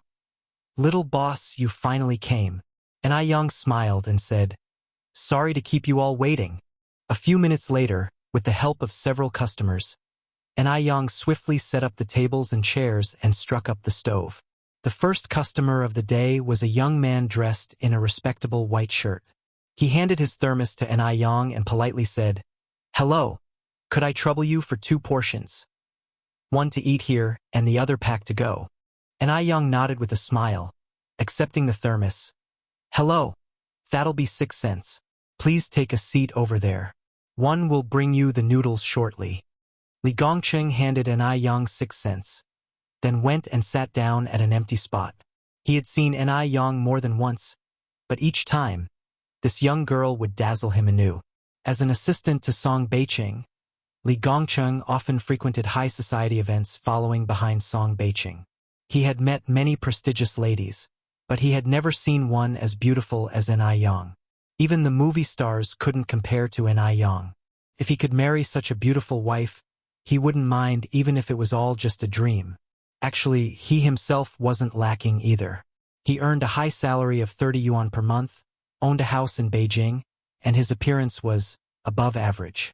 People of this era were slightly more innocent. They wouldn't dare express their feelings for the girls they liked openly. Li Gongcheng wondered, should he seek a matchmaker? Whether it would work or not, he had to give it a try. While he was in deep thought, a bowl of fragrant noodles was placed in front of him. A faint voice came from above. "Please enjoy these first. As for the noodles to go, I'll prepare them for you after you finish eating here. Otherwise, the noodles will become mushy over time." What a considerate girl. Li Gongqing mused internally before looking up and replying, "Thank you. You're welcome." Ni Yang replied and headed back to her stall to prepare more noodles. At this time, most of the customers brought their own bowls and chopsticks. Many people, due to lack of seating, ate while squatting on the ground. Some took their order back home. Zhu Yonghong saw how Ni Yang's business was booming and couldn't help but feel annoyed. He called out loudly, "Meat buns! Freshly cooked meat buns! 6 for a cent, 6 for a cent." Despite Zhu Yonghong's effort, not many were buying. Li Gongcheng quickly finished his noodles and prepared to approach Ni Yang. But in front of him, a fair, clean hand appeared. It was as delicate as jade, with slender fingers and smooth skin. The round nails were neatly trimmed, like rows of tiny shells. Graceful and beautiful. It was clearly the hand of a lady of high stature. Looking at this hand, Li Gongcheng felt a sense of inferiority emerging. And Ai Yang placed the thermos on the table. Here are your noodles. One, put the chili separately in a bag. If you like spicy food, you can add some when you eat. Coming to his senses, Li Gongcheng blushed slightly and replied, "Thank you. They'll remember that." And Ai Yang replied with a soft smile, her lips forming a radiant arch. "Oh, it's nothing serious." The smile outshone everything else. Lost in it, Li Gongcheng didn't snap back to reality until he noticed An Ai Yang had already returned to her stove and started bustling about with her work. Recalling his task, Li Gongcheng jolted. He picked up the thermos and quickly pedaled away on his bike. Fortunately, the MO residence wasn't far away. In about 10 minutes, Li Gongcheng arrived there. Lady MO, always an early riser, was sitting on the couch in the living room, drinking milk. Her expression seemed unpleasant. She seemed to be forcing herself to gulp down the milk. "Madam, good morning. I've brought the noodles." Li Gongcheng respectfully handed the thermos to Lady MO. Chapter 45. Stunning Noodles. Underscore 1. Seeing Li Gongcheng arrive, old Lady MO put her milk cup on the tea table and kindly said, "Xiaoli is here. Take a seat." Li Gongcheng responded with a smile. "I want sit, old lady. The second master has a flight to Guangguan at 10 o'clock. Today, our driver Mr. Wang is not here, and I have to take him to the airport. Eat your noodles while they are hot. They'll stick together in a bit." Guangguan. Old Lady MO frowned slightly. "So far. When is he coming back?" Li Gongcheng continued. "He just has to sign a contract and can come back the same day." "Oh." Old Lady MO nodded, sighing. "Transportation is so advanced now. It would have taken 3 to 5 days to get to Guangguan 10 years ago, but now you can go and return on the same day. It's like a dream. There's a whole distance of over 2,100 kilometers between Beijing and Guangguan." Li Gongcheng scratched his head. "Indeed, our China is becoming more and more powerful, and it will only get better in the future." He continued, "Old lady, these noodles taste really good. Eat them while they are hot. Oh, there's homemade chili in it too. You can add some if you like spicy food. One have to go now. I'll come and visit you when I have time." "Sure. Go ahead. Your work is more important," Old Lady MO said, waving her hand with a smile. After Li Gongcheng left, Old Lady MO sighed slightly and glanced at the insulated box. She used to like eating noodles indeed, but after a lifetime, she was fed up with them. When she considered feeding her noodles to the cat, she remembered that this was her grandson's goodwill. How heartbroken Beiqing would be if she fed it to the cat. She was a good grandmother. She couldn't do anything to hurt her grandson's feelings. With these thoughts, Old Lady MO opened the insulated box. As soon as the cover was lifted, a tempting aroma rushed into her face, instantly whetting the appetite. Old Lady Mo's face was full of surprise. The bowl of noodles completely exceeded her expectations. On the golden soup noodles were tender white fish slices and pickled cabbage, sprinkled with white sesame and cilantro. Just smelling it would make you salivate. Old Lady MO, who usually had a poor appetite, suddenly felt a great urge to eat. She started slurping the noodles, which fully absorbed the fresh and tangy pickled cabbage fish soup, made them irresistibly delicious. Just one taste and you'll want another. She felt like she could eat her tongue. Before long, Old Lady MO was sweating profusely. Her face flushed, and the strength that had previously disappeared slowly began to recover. She looked a lot more lively overall. When the maid came to deliver chicken soup, she was stunned. Was this really Old Lady MO eating? Old lady? The maid looked at Old Lady MO with a stunned expression.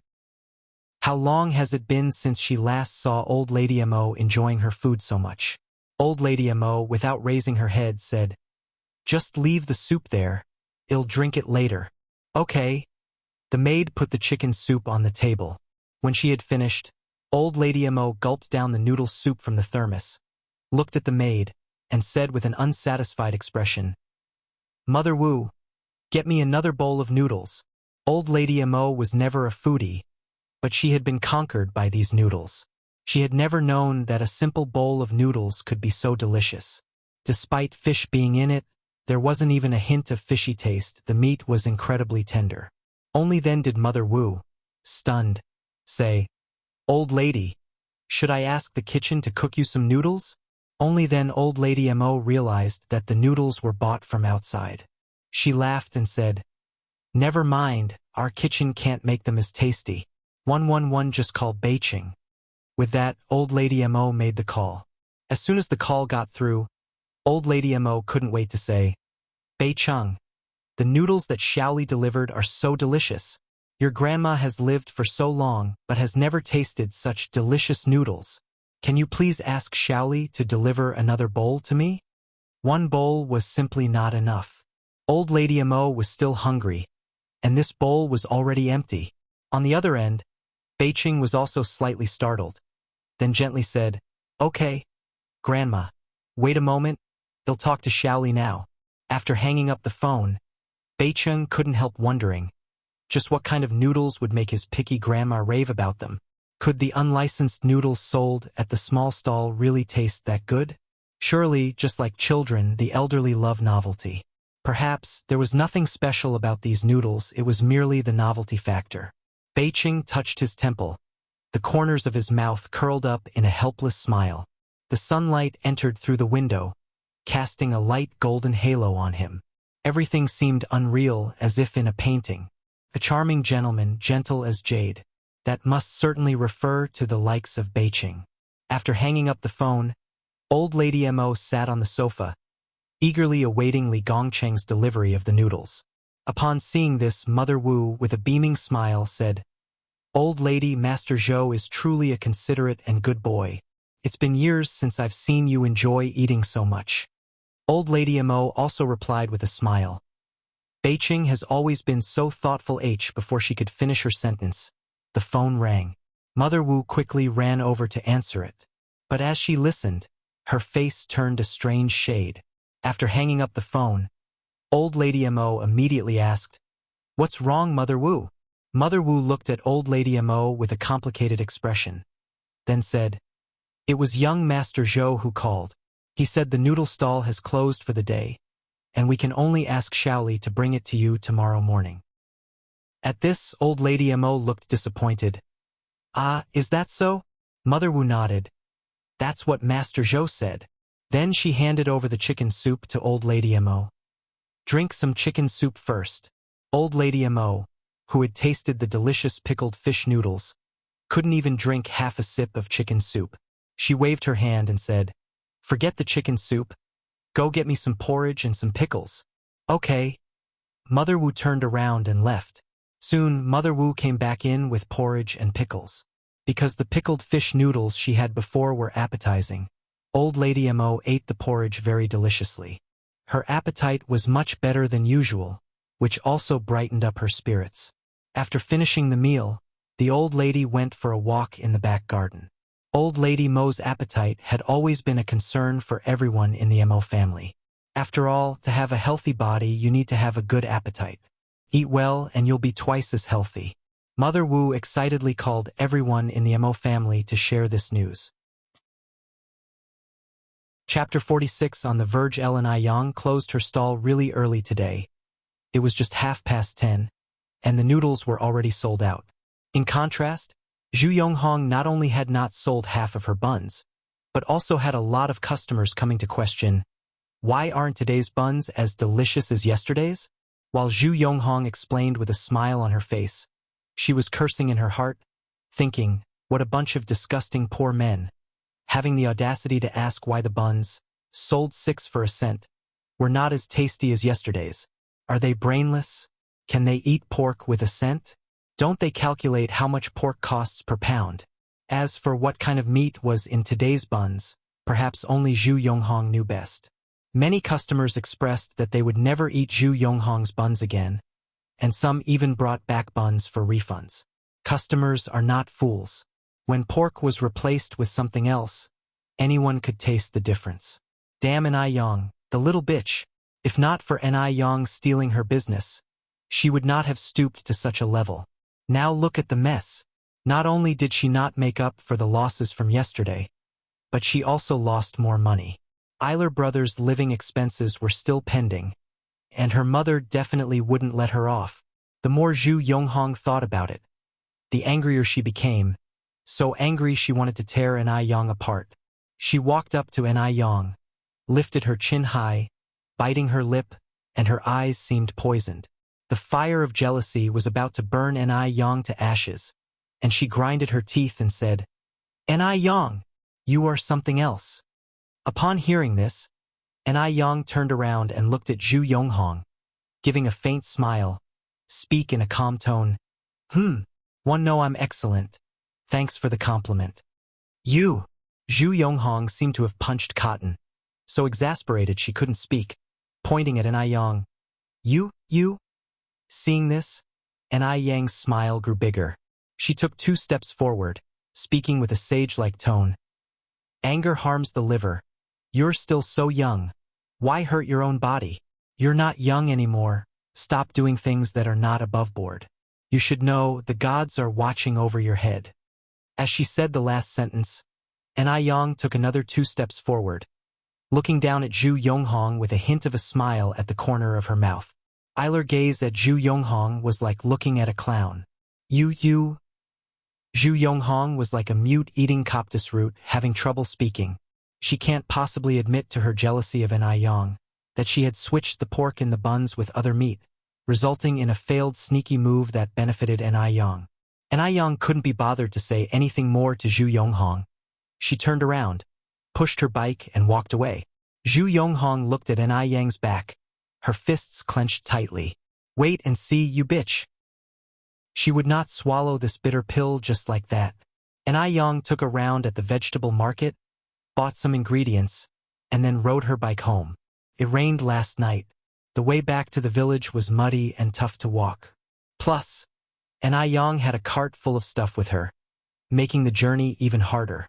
Under the circumstances, Ni Yang had no choice but to stop riding the bike and push it forward instead. At this moment, a group of children came running from afar. It's Sister Ni Yang. That's Sister Ni Yang. It's Sister Ni Yang. The children started to cheer. The cheering startled Ni Yang. When did she become so popular among the villagers? Beyond a child named Gooden, she didn't seem familiar with the other kids. But Gooden went to school today. What are these kids up to? Before Ni Yang could react, the children swarmed her. Sister Ni Yang, we've come to help you. Some of them helped Ni Yang carry things, and some helped her push the cart. The saying there is strength in numbers held true as the cart was quickly pushed out of the mire. Ni Yang didn't even have time to thank them before the children scattered again. Looking at the well-parked cart and then at the children who had already run off, Ni Yang called out, Kids, thank you. Whenever you get the chance, come over to my house to play. Upon hearing her, one of the slightly older children turned around and smiled. No problem, Sister Ni Yang. As soon as he finished speaking, he skipped away to catch up with his friends. The village children were like that, innocent, kind, and grateful. Ni Yang cast a soft smile at the retreating figures of the children.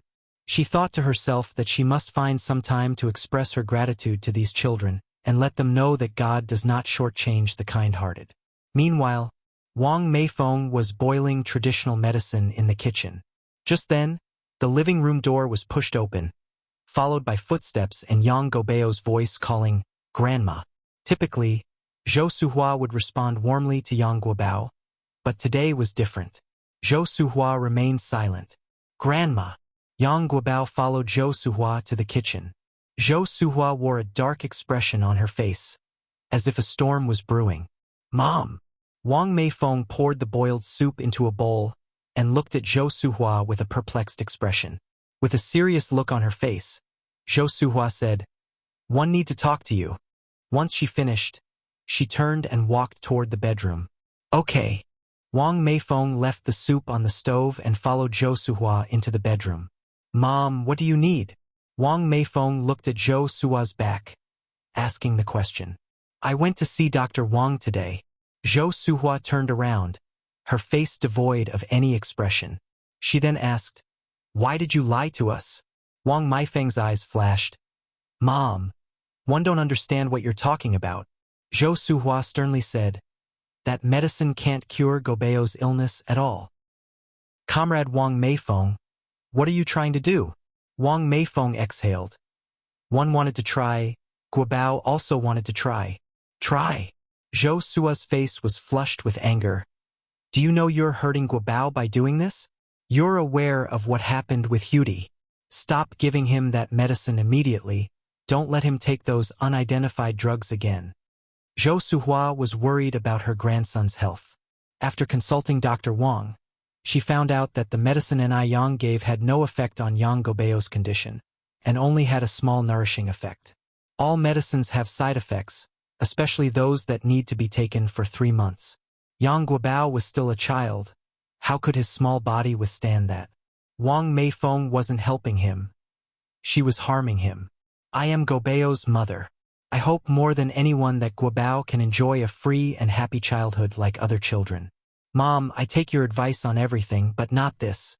Wang Meifeng was firm in her decision. Plus, she couldn't tell if it was just her imagination, but since Yang Guobao started drinking the medicine, his energy seemed to have improved. Although he had only been drinking it for 5 short days, he hadn't had a single episode during this time. As a daughter-in-law, Wang Meifeng had never opposed Zhou Suhua. Now Zhou Suhua was furious, her whole body shaking. She said sternly, "Wang Meifeng, you received a higher education. How could you be so foolish? Dr. Wang is a descendant of a royal doctor. And Yang you mentioned is nothing more than an unlicensed rural doctor. Yet you would rather trust her than Dr. Wang. You are playing with Gobeo's life. From today, stop feeding my grandson this medicine." Chapter 47. One day will come back in tears. Zhou Sua's last words had an especially strong tone. Wang Meifeng had been married into the Yang family for over 7 years, during which she never argued with her mother-in-law. However, this time, both the mother-in-law and daughter-in-law showed some firmness. "I'm sorry, Mom. Please forgive me, one can't listen to you this time." Wang Meifeng bowed slightly towards Zhou Suhua and began to walk towards the door. Even if there was only a 1% chance of hope, she was determined to keep feeding the medicine to Wang Guobao. She couldn't let her child's world lose its light. Ever since he started taking the medicine, Yang Gobeo's condition had been really good. He was very positive and optimistic. So this time, Wang Meifeng chose to believe in Yang and herself. "Wang Meifeng!" Zhou Suhua roared angrily, with her shoulders shaking. "Mom!"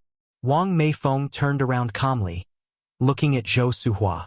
"If anything does happen to Guobao, 1 am willing to pay with my life. Is that acceptable?" Words dropped.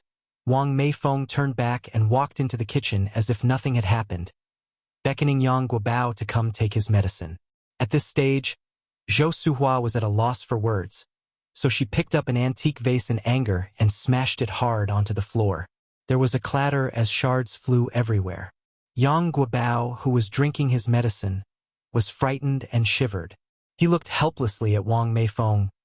"Mom, what's wrong with Grandma?" Wang Meifeng laughed lightly. "Perhaps the grandma is a little upset. You go cheer her up for a bit when you finish your medicine." "Okay." Yang Guobao nodded and said in a very sensible manner, "I will go after finishing my medicine." "All right." Wang Meifeng nodded with a slight smile. Just then, Zhou Sua's voice echoed in the air. "Wang Meifeng, if anything happens to my grandson, one will never let you off." What an outrage! She was completely outrageous. Wang Meifeng simply was not fit to be a mother. She had no idea what that barefoot doctor with no reputation had given Wang Meifeng, that she had so much trust in her. Zhou Suhua was shaking with anger. Because of Wang Meifeng's stubbornness, the entire in-laws' house isolated Wang Meifeng. Her husband, Yang Changzheng, was also not very willing to talk to her. Mother-in-law Zhou Suhua even threatened to fast to manipulate Wang Meifeng. With no other options, Wang Meifeng decided to take Yang Guobao to her mother's rural house to avoid further escalation of the conflict. Seeing Wang Meifeng's determination, Yang Changzheng sighed in anxiety. "Meifeng, Dr. Wang is an imperial doctor. Why are you so stubborn? Gobeo's body is already frail. Your going back and forth will only worsen his condition.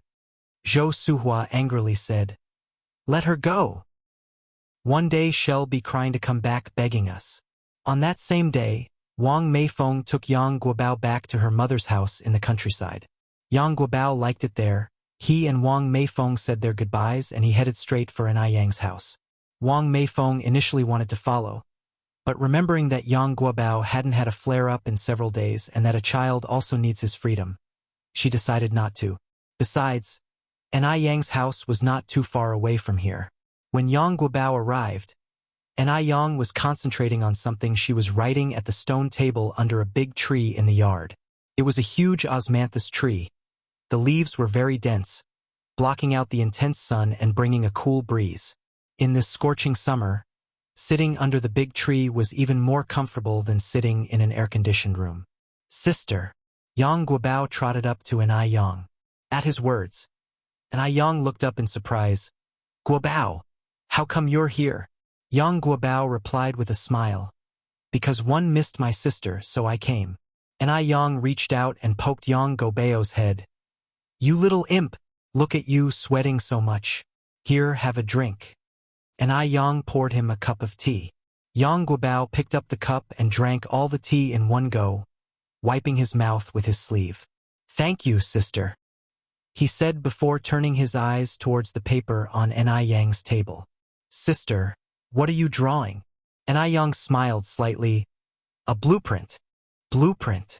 Yang Guobao stroked his chin, then said, Sister, are you in the architectural field too?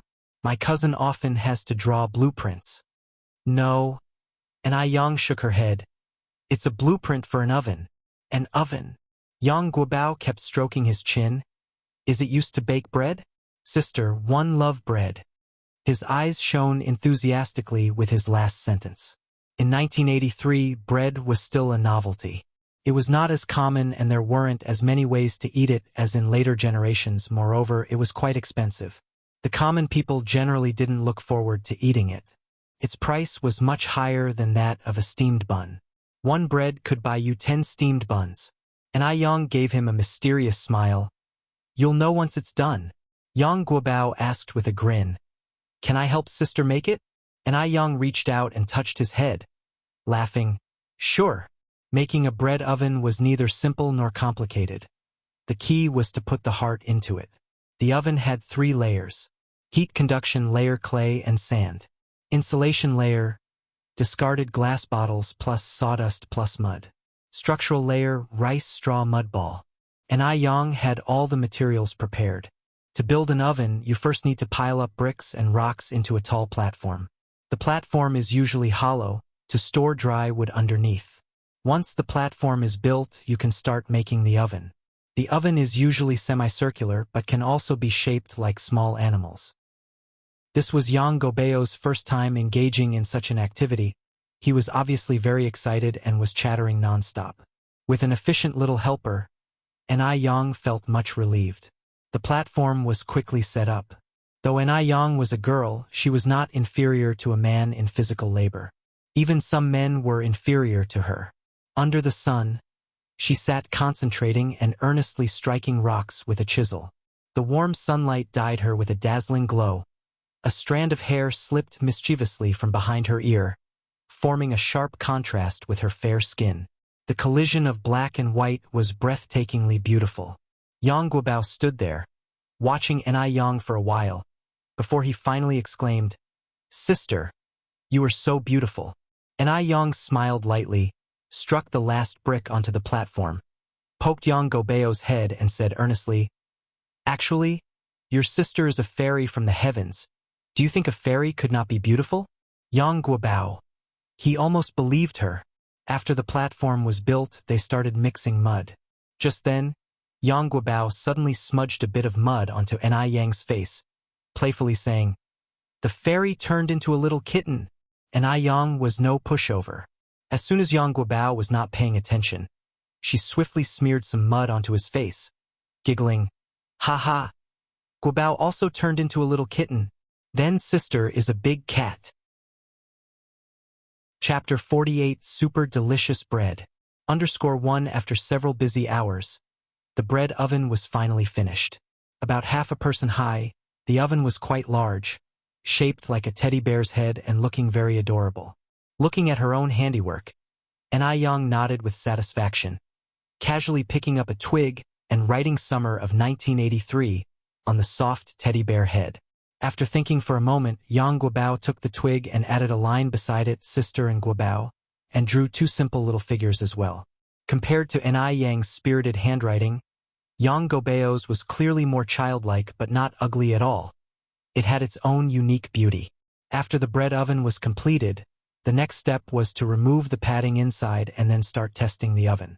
Taking advantage of the gap while lighting the fire, Yang brought out the flour she had prepared to rise in advance, kneaded it into balls and shaped it into loaves.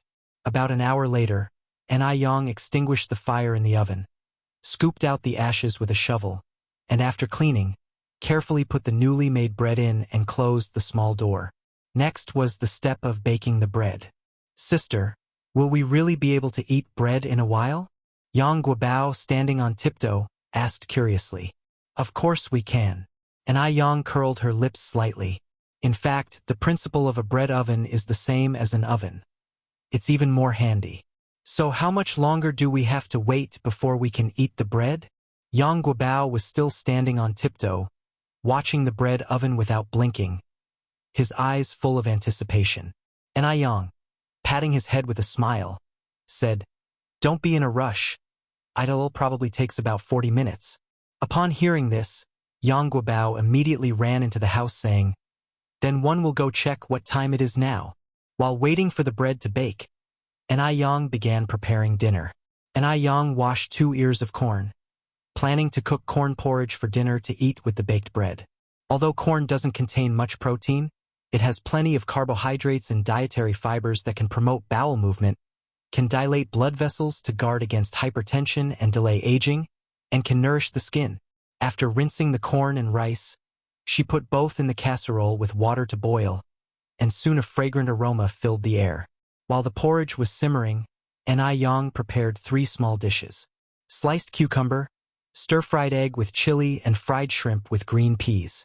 Cucumber, known as refreshing vegetable, not only has a delicious taste but also effectively beautifies and helps in losing weight. Don't underestimate eggs, they can nourish the skin and blood in addition to their heat-relieving effects. Chili can eliminate the problem of overnight food, improve appetite, ward off bad luck, and eliminate various fishy smells and poison. And as for fried shrimp with green peas, there is no need to mention, it helps in breast enhancement. Breasts, the second most important part of a woman's body. In order to make meals more effective, Yang made a special beauty food combination recipe. Every meal combined very well. Yang, as usual, prepared a medicinal soup for Tsuehua. Yang Guobao was watching the fire in the stove while she went to deliver the medicinal soup to Tsuehua. Through half a month of diet therapy and medicinal therapy, Tsuehua's condition has significantly improved. Her originally pale complexion has become lighter. Wrinkles around her eyes slowly disappeared, and she looks much more energetic. Mom, first drink the medicine. When Auntie and I comes back, we can start the meal. Yang handed the bowl in her hand to Tsuehua. Tsuehua took the bowl, curiously asked, I just heard a lot of noise in the yard. What are you doing? Yang mysteriously said, We made something good. Wait till dinner time, then you will know. Tsuehua laughed helplessly. You? After coming out of Tsuehua's room, Yan and Yang Guobao went together to fetch bread from the oven. Yang Guobao, holding a plate and with a face full of excitement, followed behind Yan. He sniffed like a kitten. Sister, I think I can already smell something delicious. Yan smiled faintly. Really? Yang Guobao nodded frantically. Really, really. Upon reaching the oven, Yan opened its little door. Immediately, a scent of milk pounced upon them. Inside the oven were a dozen golden-baked bread, and the fragrance was emanating from these pieces. Wow, so beautiful! Yang Guobao couldn't help exclaiming, Sister, you are really amazing. The bread crust was crispy and scrumptious, and the inside was incomparably soft. Taking a bite, it tasted crispy on the outside and tender on the inside, with a lingering milk fragrance in his mouth, as if his entire life had been elevated. Yang Guobao praised incessantly, "So delicious. Really so delicious. I've never tasted such delicious bread before. If it's good, eat more." And Ai Yen handed Yang Guobao another piece. When it was dinner time, both Nai Chingue and Nai Tsuehua were flabbergasted. None of them could believe that this beautiful bread was made by Nai Yen. Nai Yen explained with a smile that it was baked in the outdoor bread oven. Nai Chingue exclaimed in shock, "Bread oven? The strange furnace outside?" Nai Yen nodded, "Yes, that one." Nai Tsuehua had a sudden realization. "No wonder I said there was such a commotion in the yard this afternoon. You were fixing that bread oven?" "Yes," Nai Yen said with a smile. Nai Chingue was staggered, quickly grabbed Nai Yen's hand and asked with amazement, "You made the bread oven by yourself?" "Yes." Nai Yen nodded slightly. Nai Chingue, clutching Nai Yen's hand, exclaimed, Yang, you are so capable. Tell me, is there anything in this world that you can't do?" Nai Yan's hands were delicate and soft, white as jade. No one would believe that the owner of these hands would do all sorts of heavy work, unless they saw it for themselves. Nai Yan laughed and said, "Aunt Tsuehua, there are so many things in this world that I can't do." She was just doing what she knew how to, eating crispy and soft bread, sipping sweet corn porridge, and having a few delicious side dishes. Life seemed to have reached its pinnacle. Meal times became the most anticipated moments for Nai Tsuehua and Nai Chingue each day. The next day, Nai Yen continued to set up her stall to sell noodles as usual. It was still Li Gongcheng who was first in line in the morning. 3 bowls of noodles, 2 to go. Nai Yen took the money handed over by Li Gongcheng, glanced at him. She had a deep impression of this customer. Not only was he the first in line every morning, but he also always took 2 portions to go, come rain or shine. What Nai Yen didn't know was that the old lady of the Mo family had been completely obsessed with the pickled fish noodles. She felt uneasy if she didn't have 2 bowls a day. If the noodles could be kept for a long time, she would have wished to have them for every meal.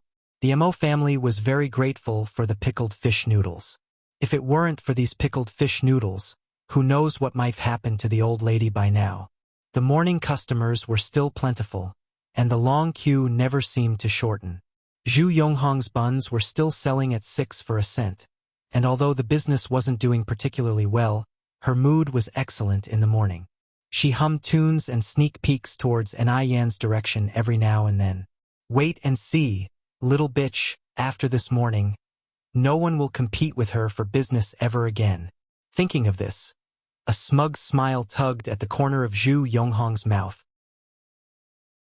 Chapter 49 Ingeniously Solve I. Here are your noodles. Nai Yang served the steaming noodles to a tableful of customers with a friendly smile on her face. Just then, a violent thump echoed from the neighboring table. "Boss, can you come here?" Nai Yang slightly furrowed her brows and turned around in confusion. She smiled and asked, "How may first assist you?" The table was occupied by 2 stocky, frowning, and fierce-looking men who seemed to be troublemakers. Nai Yang could predict how things were going to unfold. Having spent many years in the restaurant industry in her previous life, she had encountered all sorts of people and situations. "Look at this." One of the men stood up and slapped the table, glaring at Nai Yang. Nai Yang looked down to find a fly floating in the golden noodle soup. That was disgusting. The other burly man also got up abruptly and loudly shouted out, "Everyone, come look first. This deceitful seller is making money off us. And we even found a fly in our noodles. Suppose we got sick, whose fault would that be?" On hearing this, the other patrons instantly became restless and gathered around. They started throwing accusations. "Disgusting. There's a fly. This is incredibly unhygienic. Boss, you need to have a conscience to do business. How could you serve us such food? Refund. We want a refund." The customers crowded around Nai Yang, demanding refunds. The anger in the room was palpable. Thankfully, Yang was a young woman, which probably prevented things from escalating to physical violence. After all, finding a fly in a bowl of noodles was a serious health hazard. Everyone, please settle down. Yang calmly addressed the crowd. Her face was free of stress. A faint smile played around her lips. She looked at everyone calmly, displaying an air of authority that was hard to resist. Miraculously, the crowd fell silent and turned their attention to her. Zhu Yonghong folded her arms, watching the unfolding drama with anticipation. She wanted to see how Yang would get herself out of this situation. There was a fly in the noodles. Even smooth talk wouldn't quell the crowd's anger. As Yang looked at the crowd, she opened her mouth to speak. Everyone, rest assured, Yang would never dishonor my conscience. I will bring clarity to this matter and provide a satisfactory explanation. One of the stocky men walked out and said sarcastically, "Hm, you've never dishonored your conscience? Your words sound even better than singing. But my brother and I found a fly in our food. What is your explanation? Today, unless you eat that fly yourself, this matter won't be settled." "Yes, we insist that this deceitful seller eats the fly herself." Voices from the crowd echoed. "Eat it up! Eat it up!" Others chimed in fervently. Watching all this, Zhu Yonghong's smirk deepened. "Despicable woman, you're finally getting your dues. You won't be so arrogant now." Yang seemed unfazed. She casually raised her hands in a manner that exhibited great authority, immediately bringing quiet to the crowd once more. "If this fly had actually fallen into the noodles due to my negligence, then you are right to ask me to eat it and I wouldn't object. But it's clear someone dropped it into the soup on purpose, to stir up trouble. Yang am not a pushover." Her tone was light but decisive, cutting convincingly into every ear present. With just one sentence, she captured the heart of the matter. The crowd exchanged perplexed looks. Wasn't it strange? They had been eating Yang's noodles for a long time. Nobody had ever found a fly or even a single hair in their bowls. How come only these two men had found a fly? With that in mind, they all turned their gaze on the two stout men. The men's eyes flickered with disbelief. They had not expected Yang to respond so calmly and then to bring up such a point. In their eyes, Yang was just a naive young woman. Pretty but not particularly special. They thought she'd get flustered in such a situation. Rather, Yang was more composed than one would expect of an adult. This was indeed strange. They had done similar things to other vendors. Most had chosen to keep the peace, secretly giving them money and begging them not to make a scene. Why hadn't it worked on Yang? No, they had to tarnish Yang's reputation today, or they would lose face. Resolute, one of the men angrily glared at Yang. "Are you accusing us of deliberately bringing the fly to frame you? Isn't it?" Yang replied, her eyebrows twitching defiantly. This incensed the other man, who immediately fumed. "What a load of bullshit! Why the hell would I frame you? If you don't explain yourself today, it'll wreck your stall. You won't be able to conduct business again in your life." Yang gently rested her hand on the table. As if by magic, the man wasn't able to move the table an inch, regardless of how hard he tried. The burly man glanced at Yang and nervously swallowed, perplexed. Did such a skinny young woman possess such strength? Was it an illusion? Yang stood her ground, one hand resting on the table while the other picked up a pair of chopsticks. She squashed the fly in the broth and addressed the crowd. "Everyone, watch closely. This is an intact fly. If it had fallen into the noodles while I was cooking, it would have been boiled to mush by now. His body wouldn't have remained so intact. Also, the fly's wings are dry and haven't touched the soup. This means someone must have recently dropped it into the bowl. If you don't believe me, you're welcome to inspect it yourself to see if what I've said makes sense." Yang spoke logically and convincingly, leaving no room for doubt. Upon hearing her, the crowd huddled around Yang, murmuring among themselves. "The boss is right. The back of the fly is indeed dry. She makes sense, she makes sense. I'm sorry, boss. My earlier words might have been a bit harsh. It's all because of those two. If they hadn't caused trouble, we wouldn't have acted so. Chapter 50 She Did It.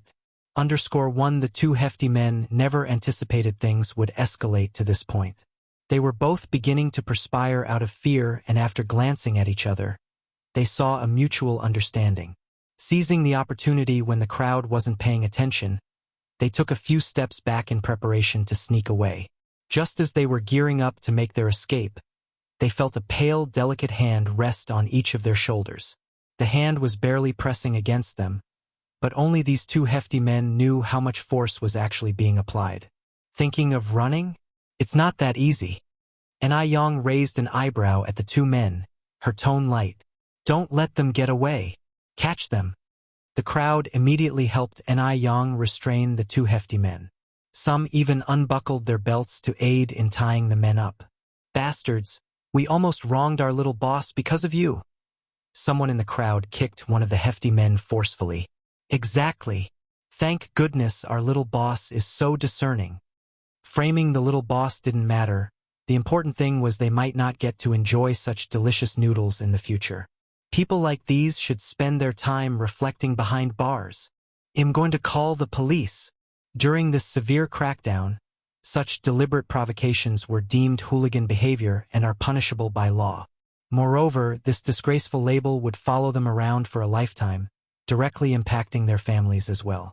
Hearing this, the two hefty men panicked immediately and pleaded, "Don't call the police. We beg you all not to call the police. We promise we won't do it again. Really, we won't dare. Please give us a second chance to be better people." The hefty men were nothing like the ferocious individuals they were. People like these should spend their time reflecting behind bars. I'm going to call the police. During this severe crackdown, such deliberate provocations were deemed hooligan behavior and are punishable by law. Moreover, this disgraceful label would follow them around for a lifetime, directly impacting their families as well. Hearing this, the two hefty men panicked immediately and pleaded, "Don't call the police. We beg you all not to call the police. We promise we won't do it again. Really, we won't dare. Please give us a second chance to be better people." The hefty men were nothing like the ferocious individuals they were men. Initially, they thought Ai Yang was bound to bite the bullet. No one expected her to fight back so beautifully.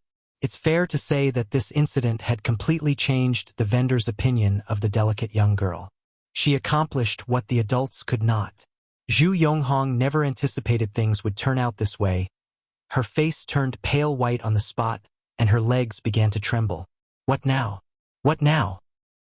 These two idiots will definitely give her away. Ai Yang, this little slut. Where did she come from? Even this wasn't enough to take her down. Hoping that those two idiots wouldn't rat her out, Zhu Yonghong was praying in her heart. Cold sweat formed on her forehead and spine. The police arrived quickly, taking the two hefty men back to the police station. Ai Yang and the other vendors, as victims and witnesses, had to go along as well. Thankfully, Ai Yang didn't have much noodle soup left to sell. After hastily packing her stall, she went to the police station along with the others. At the station, the whole incident was confessed by the two hefty men. As it turned out, Zhu Yonghong, the bun seller, was the mastermind behind everything.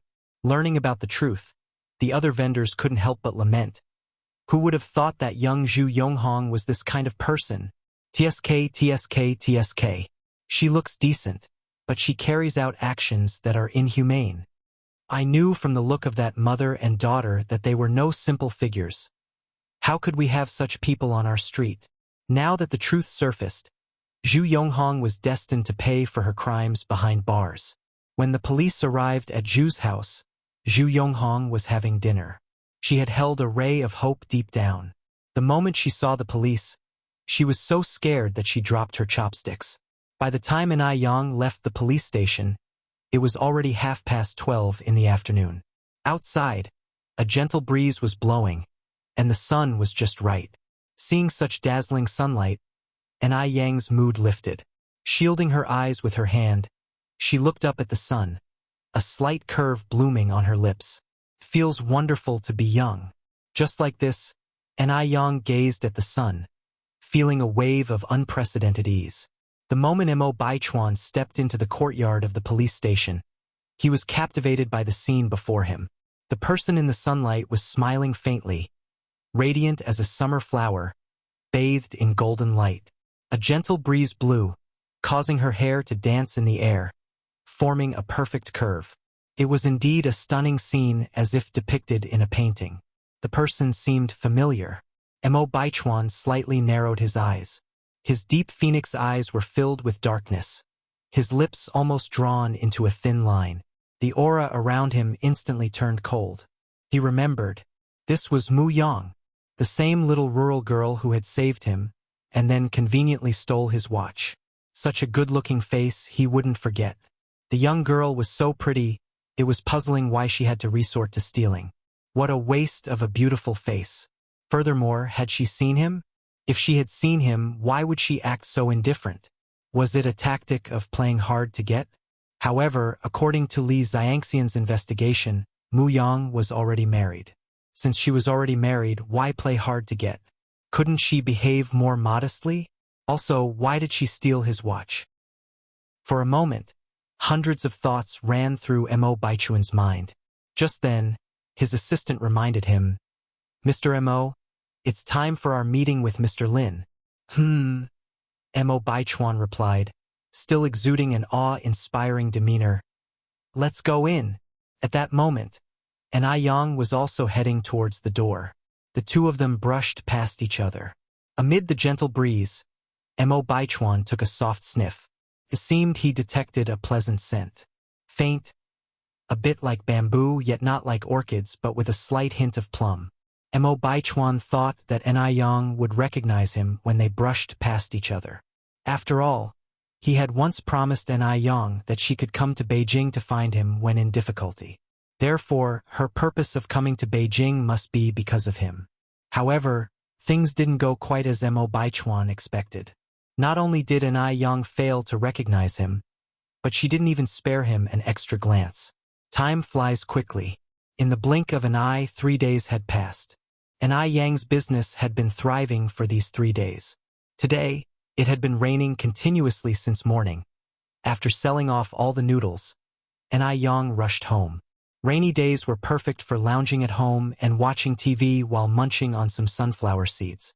But considering she hadn't yet managed to buy a TV, I Yang had to scrap that plan.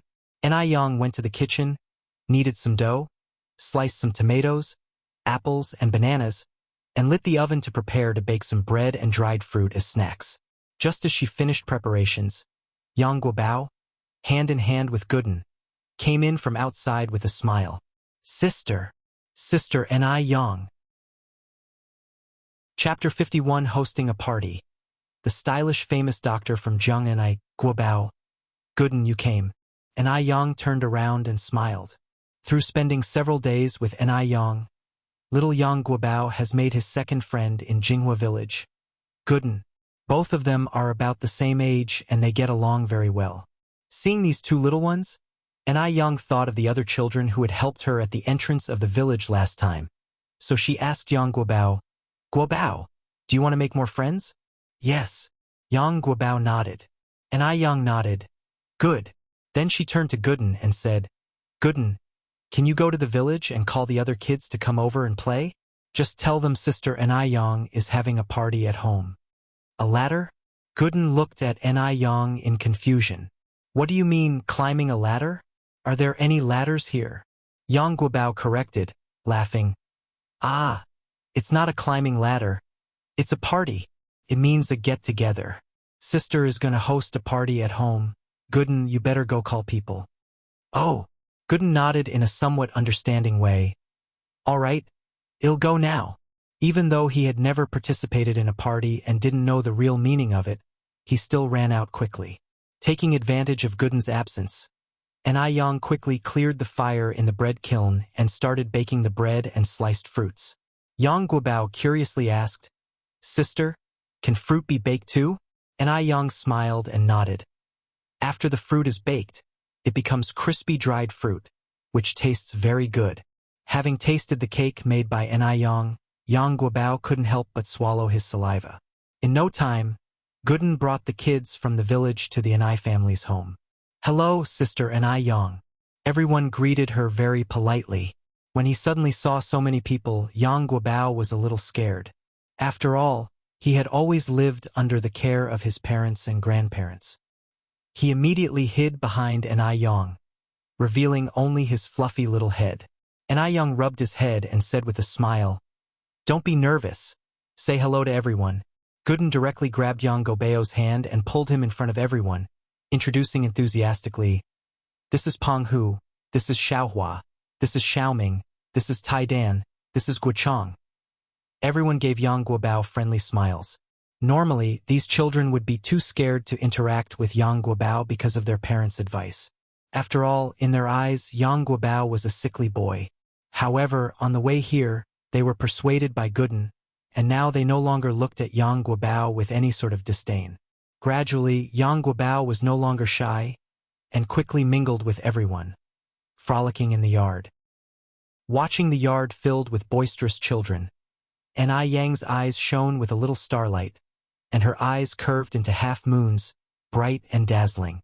After a while, Anai Yang brought out the baked bread and sliced fruits, placed them on the stone table in the yard, and called out, "Gooden, Guobao, bring everyone over to eat." All the children gathered around Anai Yang, looking at the golden baked bread and beautiful dried fruit, their eyes filled with desire. Children of the 80s rarely ate snacks, and some had never even seen bread. However, faced with the delicious bread and dried fruit, the children didn't scramble for it. They were very polite and courteous to each other. Although these kids grew up in the countryside, they had all the required manners and etiquette. "Sister Anai Yang, you're amazing.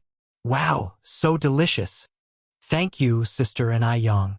After finishing the food, Anai Yang took out a ball of fermented dough and let the children DIY it into any shape they liked, and then bake it in the bread kiln. The children's creativity and manual skills were very good, and before long, they had shaped the dough into various small animal shapes. "Look, I made a sister."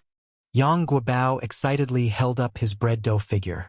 "This doesn't look like Sister Anai Yang, mine does." Xiaohua took out her bread dough figure. "No, mine looks more like her." Gooden also brought out his dough figure. The yard was filled with laughter and lively chatter. Anai Tsuehua also came out carrying Anai Yun to join in the fun. "Mom, take this bread." Anai Yang handed a piece of toasted bread to Anai Tsuehua. Anai Tsuehua replied with a smile, "I'm not hungry right now, you can take it and give it to the children."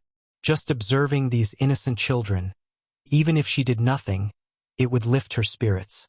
"Auntie Hua, are you holding a little brother or little sister in your arms?" Peng Hu and Tai Dan curiously tiptoed to get a better look at the child in Anai Kuihua's arms. Anai Tsuehua bent halfway down to look directly at the children and said with a smile, "This is a little sister, named Anai Yun. You can call her Yun Yun." Peng Hu carefully asked, "Auntie Hua, can I touch her?" Anai Tsuehua nodded. "Of course you can." Peng Hu extended his chubby little finger and lightly poked Anai Yun's cheek. Whether by chance or not, Anai Yun burst out laughing at that moment. Peng Hu and Titan jumped up in excitement. "She's smiling, she's smiling." Meanwhile, the Mo family villa area. Mo Baichuan, rushing back to the Mo family residence as soon as he was released from the police station, didn't even bother to change his uniform. The elderly Madame Mo anxiously sat on the sofa waiting for him. The last time she met her grandson was during New Year's. Life at the base is busier than other places. The higher your position, the busier you are. With Baichuan being so busy, Madame Mo could barely remember what her eldest grandson looked like. As soon as Mo Baichuan stepped through the front door, he was immediately hugged by Madame Mo. "Chuan Chuan, my oldest grandson. Granny has missed you so much." "Granny." Mo Baichuan also reached out and hugged Madame Mo. The sight of a grandmother and her grandson embracing each other was incredibly heartwarming. Mo Baichuan, helping Madame Mo to the couch, said, "Granny, how have you been feeling lately? A while ago I heard from Madame Wu that you haven't had much of an appetite." Madame Mo replied, I'm okay now, but it's all thanks to Beicheng. If it weren't for him sending me pickled vegetable noodles every morning, I'd probably have starved to death. Her words about starving were far from an exaggeration. The time when Madame Mo lost her appetite, she couldn't eat anything at all. She's 89 years old now, and even the slightest discomfort could directly jeopardize her life. Mo Baichuan continued, Beicheng is thoughtful, and am grateful for his care while I was away. Madame Mo gripped Mo Baichuan's hand tightly. You all are good kids who respect your elders. By the way, how has Xiaodai been doing lately? Mo Baichuan asked. Mo Hudi's illness was nearly incurable. At the mention of this, Madame Mo's expression darkened. Still the same? Mo Baichuan continued. Didn't we hear about a famous doctor from Jiangnan who may be able to cure Xiaodai's illness? Madame Mo sighed. We did send someone to invite him, but the doctor has a high-status ego and flat-out refuses to treat anyone with the surname Mo or Yang. One have no idea how our two families managed to offend him. How could this happen? Mo Baichuan frowned. Suddenly, Madame Mo seemed to remember something. That's right, Chuan. That Jiangnan doctor was recommended by Xianxian. If you have time, ask Xianxian about it. Maybe she can persuade the doctor to come. Mo Baichuan nodded. Madame Mo sighed. Xianxian is so considerate, remembering Xiaodai's illness. If that doctor from Jiangnan can indeed cure Xiaodai, then Xianxian will truly be our family's benefactor. Just then, Song Beicheng, dressed in a tailored suit, walked in through the door. Mo Baichuan immediately rose from the sofa, walked towards him with a rare smile on his dignified face, and opened his arms slightly. Beicheng. Song Beicheng hugged Mo Baichuan. Third brother, welcome back. The two embraced tightly. One was in a sharp uniform, the other in a well-tailored suit. The former was rebellious and cold, emitting an intimidating aura of an elite.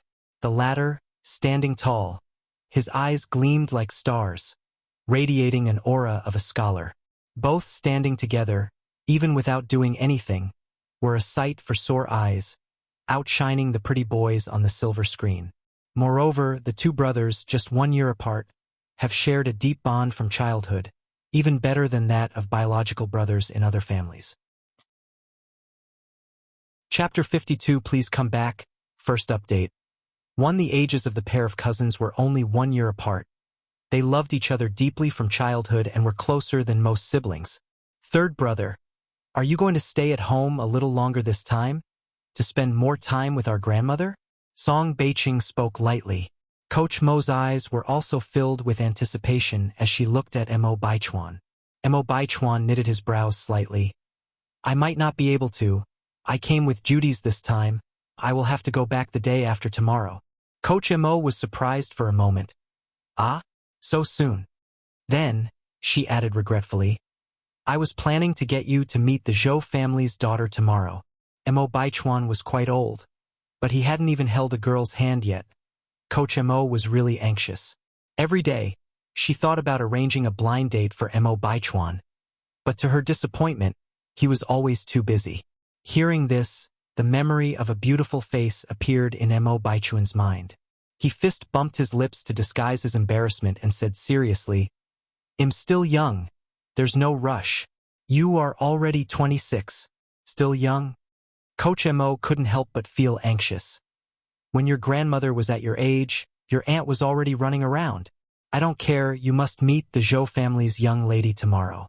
I'm telling you, not only is she a beauty, but she's also a top-grade student who studied abroad. Anyways, your grandmother is very satisfied.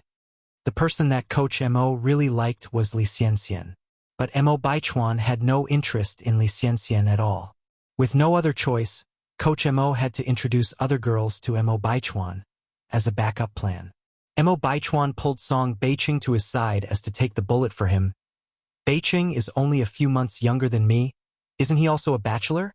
Song Beicheng mercilessly added. I only just broke up with my girlfriend. Unlike you, a perennial bachelor, who has not even held a girl's hand before. Coach Mo nodded in agreement. What Beicheng said is right. He doesn't have a girlfriend because he hasn't found the right person yet, which is not like your case. Speaking of this, Coach Mo looked at Mo Baichuan, then continued, "Tell me, what do you think about the little lady Xianxian?" When Li Xianxian was mentioned, Mo Baichuan said casually, "Nothing special. Granny, please tell Grandpa not to pair me with any more random people." Upon hearing this, Coach Mo's expression changed. "What do you mean by random people? Xianxian is not a random person. She's a savior of our family. It's okay if you don't like her. These things take time. Plus, I've already arranged a meeting for you with the young lady from Zhou family. Tomorrow morning, you'll meet her at the cafe at the intersection of West Street. She's an overseas student, so when you go, it would be best if you bring a bouquet of flowers. Anyway, you have not yet fallen for Xianxian, so it's no problem meeting other girls." The expression on Mo Baichuan's face changed as he tried to change the topic. "Beicheng, I heard that these days you have people deliver a very delicious type of noodle to Grandma every morning. Is that right?" Song Beicheng understood the meaning behind his cousin's words and cooperated. "Yes. A couple days ago Granny lost her appetite. It was thanks to those noodles that she ate something." Coach Mo frowned. "Mo Baichuan, you are not allowed to change the subject. She thought she was an easy target because she's old?" Mo Baichuan pretended not to understand Coach Mo's words and continued.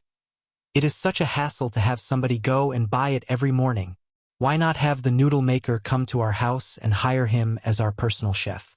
Besides, eating noodles all the time might be boring and not nutritious enough.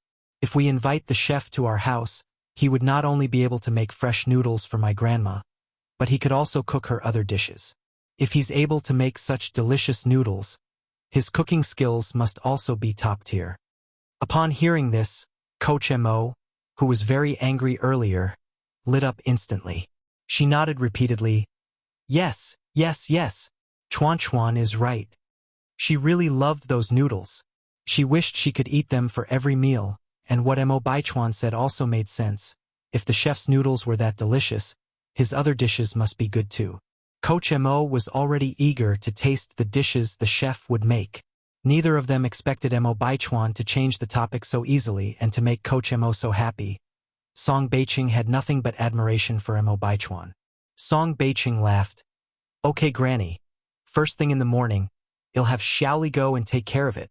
Coach Mo nodded in agreement, then said, All right, then have Xiaoli explain it to him properly. That chef's handiwork is really exceptional. We can offer a higher salary than a conventional one." "Yes, of course," Song Beicheng answered.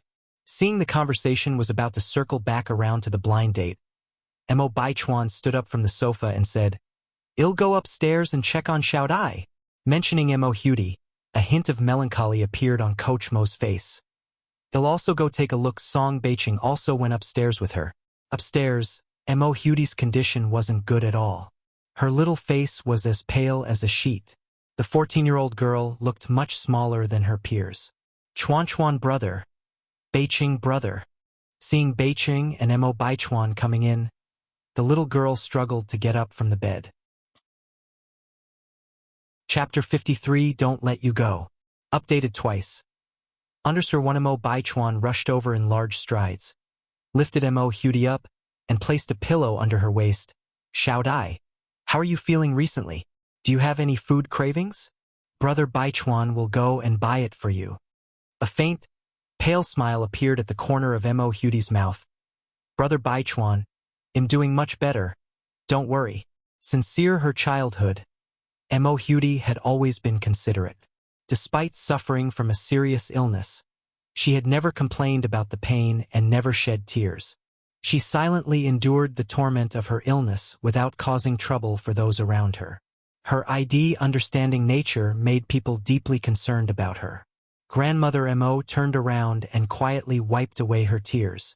Just like performing a magic trick, Song Beicheng took out a small toy from behind him. "Xiao Dai, guess what is this?" Mo Hudi's eyes lit up. "Is it a small frog?" "Right. It's a little frog."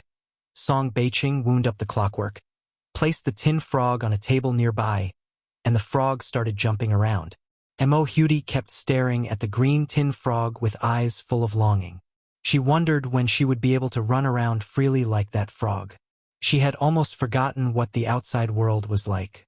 In a moment, Mo Hudi turned her gaze towards Grandmother Mo's back. "Granny!" Grandmother Mo quickly dried her tears, put on a smile, pretending that nothing had happened, and turned around. "What's wrong, Xiao Dai?" Mo Hudi then said. "Why hasn't Guobao come to see me these days? Due to their shared suffering from illness?" Yang Guobao was Mo Hudi's best friend, and they talked about everything. Grandmother Mo hesitated and then said, "Xiao Dai, prepare yourself mentally. You may not see Guobao for a while." Mo Hudi was startled. "Why?" Grandmother Mo sighed and told her about Yang Guobao's situation. Upon hearing this, Song Beiqing frowned and said, "If that's the case, Yang Chongzheng is being reckless. After all, Guobao is his son. How could he let a woman run rampant? If anything goes wrong, it'll be too late for regrets." Mo Baichuan said, "God sent divine doctors from among ordinary people. What if that person really cures Yang Guobao? Even though Dr. Wang is an imperial doctor, it doesn't mean he can do everything. After all, there are always people better than us, and there is always a higher sky above the one we see." Grandmother Mo added, "But I heard from Guobao's grandmother that the barefoot doctor who claimed to be able to cure Guobao is a 17-year-old girl. How many 17-year-old divine doctors have you seen? Even the divine Dr. Hua Tuo only became famous in his 30s. I think she's probably a fraud. And to think that Wang Meifeng is a college student. How could a college student make such a mistake?" With a sigh, Grandmother Mo continued, "Poor Guobao. I hope Wang Meifeng realizes her mistake soon, brings Guobao back before it's too late, and doesn't let any accident happen." The Yang family was also very worried. Yang Chongzheng has been wanting to go to Jinghua village to bring back mother and son, Wang Meifeng and Yang Guobao. But this idea was obstructed by Zhou Suhua. People like Wang Meifeng should suffer a bit more. Otherwise she will never know her mistakes. You are not allowed to go and pick her up. I want her to come back and beg us on her knees." Zhou Suhua said angrily. Yang Chongzheng frowned. "Mom, it's been almost a month. Meifeng didn't even bring any medicine for Guobao. Guobao needs to take his medication every 2 weeks. I am worried about his health. Anyway, you are not allowed to go." Zhou Suhua insisted. "Wang Meifeng is an adult. If something happens to Guobao, she should pay for her actions." Yang Chongzheng was distressed. "But Guobao," Zhou Suhua continued. "If Wang Meifeng can't take it anymore, she will come back to beg us. If you go and bring her back this time, next time, won't Wang Meifeng take advantage of me, her mother-in-law? A daughter-in-law should know her place." Zhou Suhua would never allow Wang Meifeng to challenge her authority as a mother-in-law. Seeing his mother behave like this, Yang Chongzheng sighed helplessly and decided to follow his mother's suggestion. He hoped Wang Meifeng would realize her mistake sooner and bring Yang Guobao back. In the Ni family's house, Ni Yang got along well with the children of the village that day. From then on, every time the children heard the adults discussing anything unfavorable about Ni Yang, they would immediately defend her. Never underestimate the power of kids. Through their efforts, the village undoubtedly had fewer rumors about Ni Tsuehua and her daughter, Ni Yang. Even children liked them, they couldn't be bad people. The next day, Ni Yang set up her stall as usual. At the same time, it was also her first morning selling homemade pickled vegetables. As usual, Li Gongcheng was the first in line. After paying, he thought for a moment before asking, "Young boss, what time do you usually close your stall?" Ni Yang looked at him strangely. "Around 11:30. Do you need anything?" Li Gongcheng averted his gaze, feeling a little awkward. He then said, "Can you wait for me to come after 11 o'clock? If Ni Yang really agrees to become a chef at the Mo family, then he won't have many opportunities to see her anymore." Due to his selfishness, Li Gongcheng hoped Ni Yang would refuse.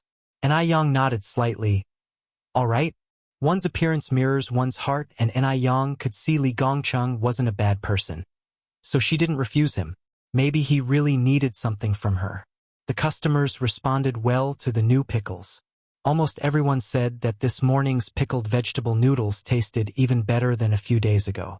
It was almost noon by 11:30. and Ai Yang officially closed her stall. At the same time, Li Gongcheng came cycling from a distance.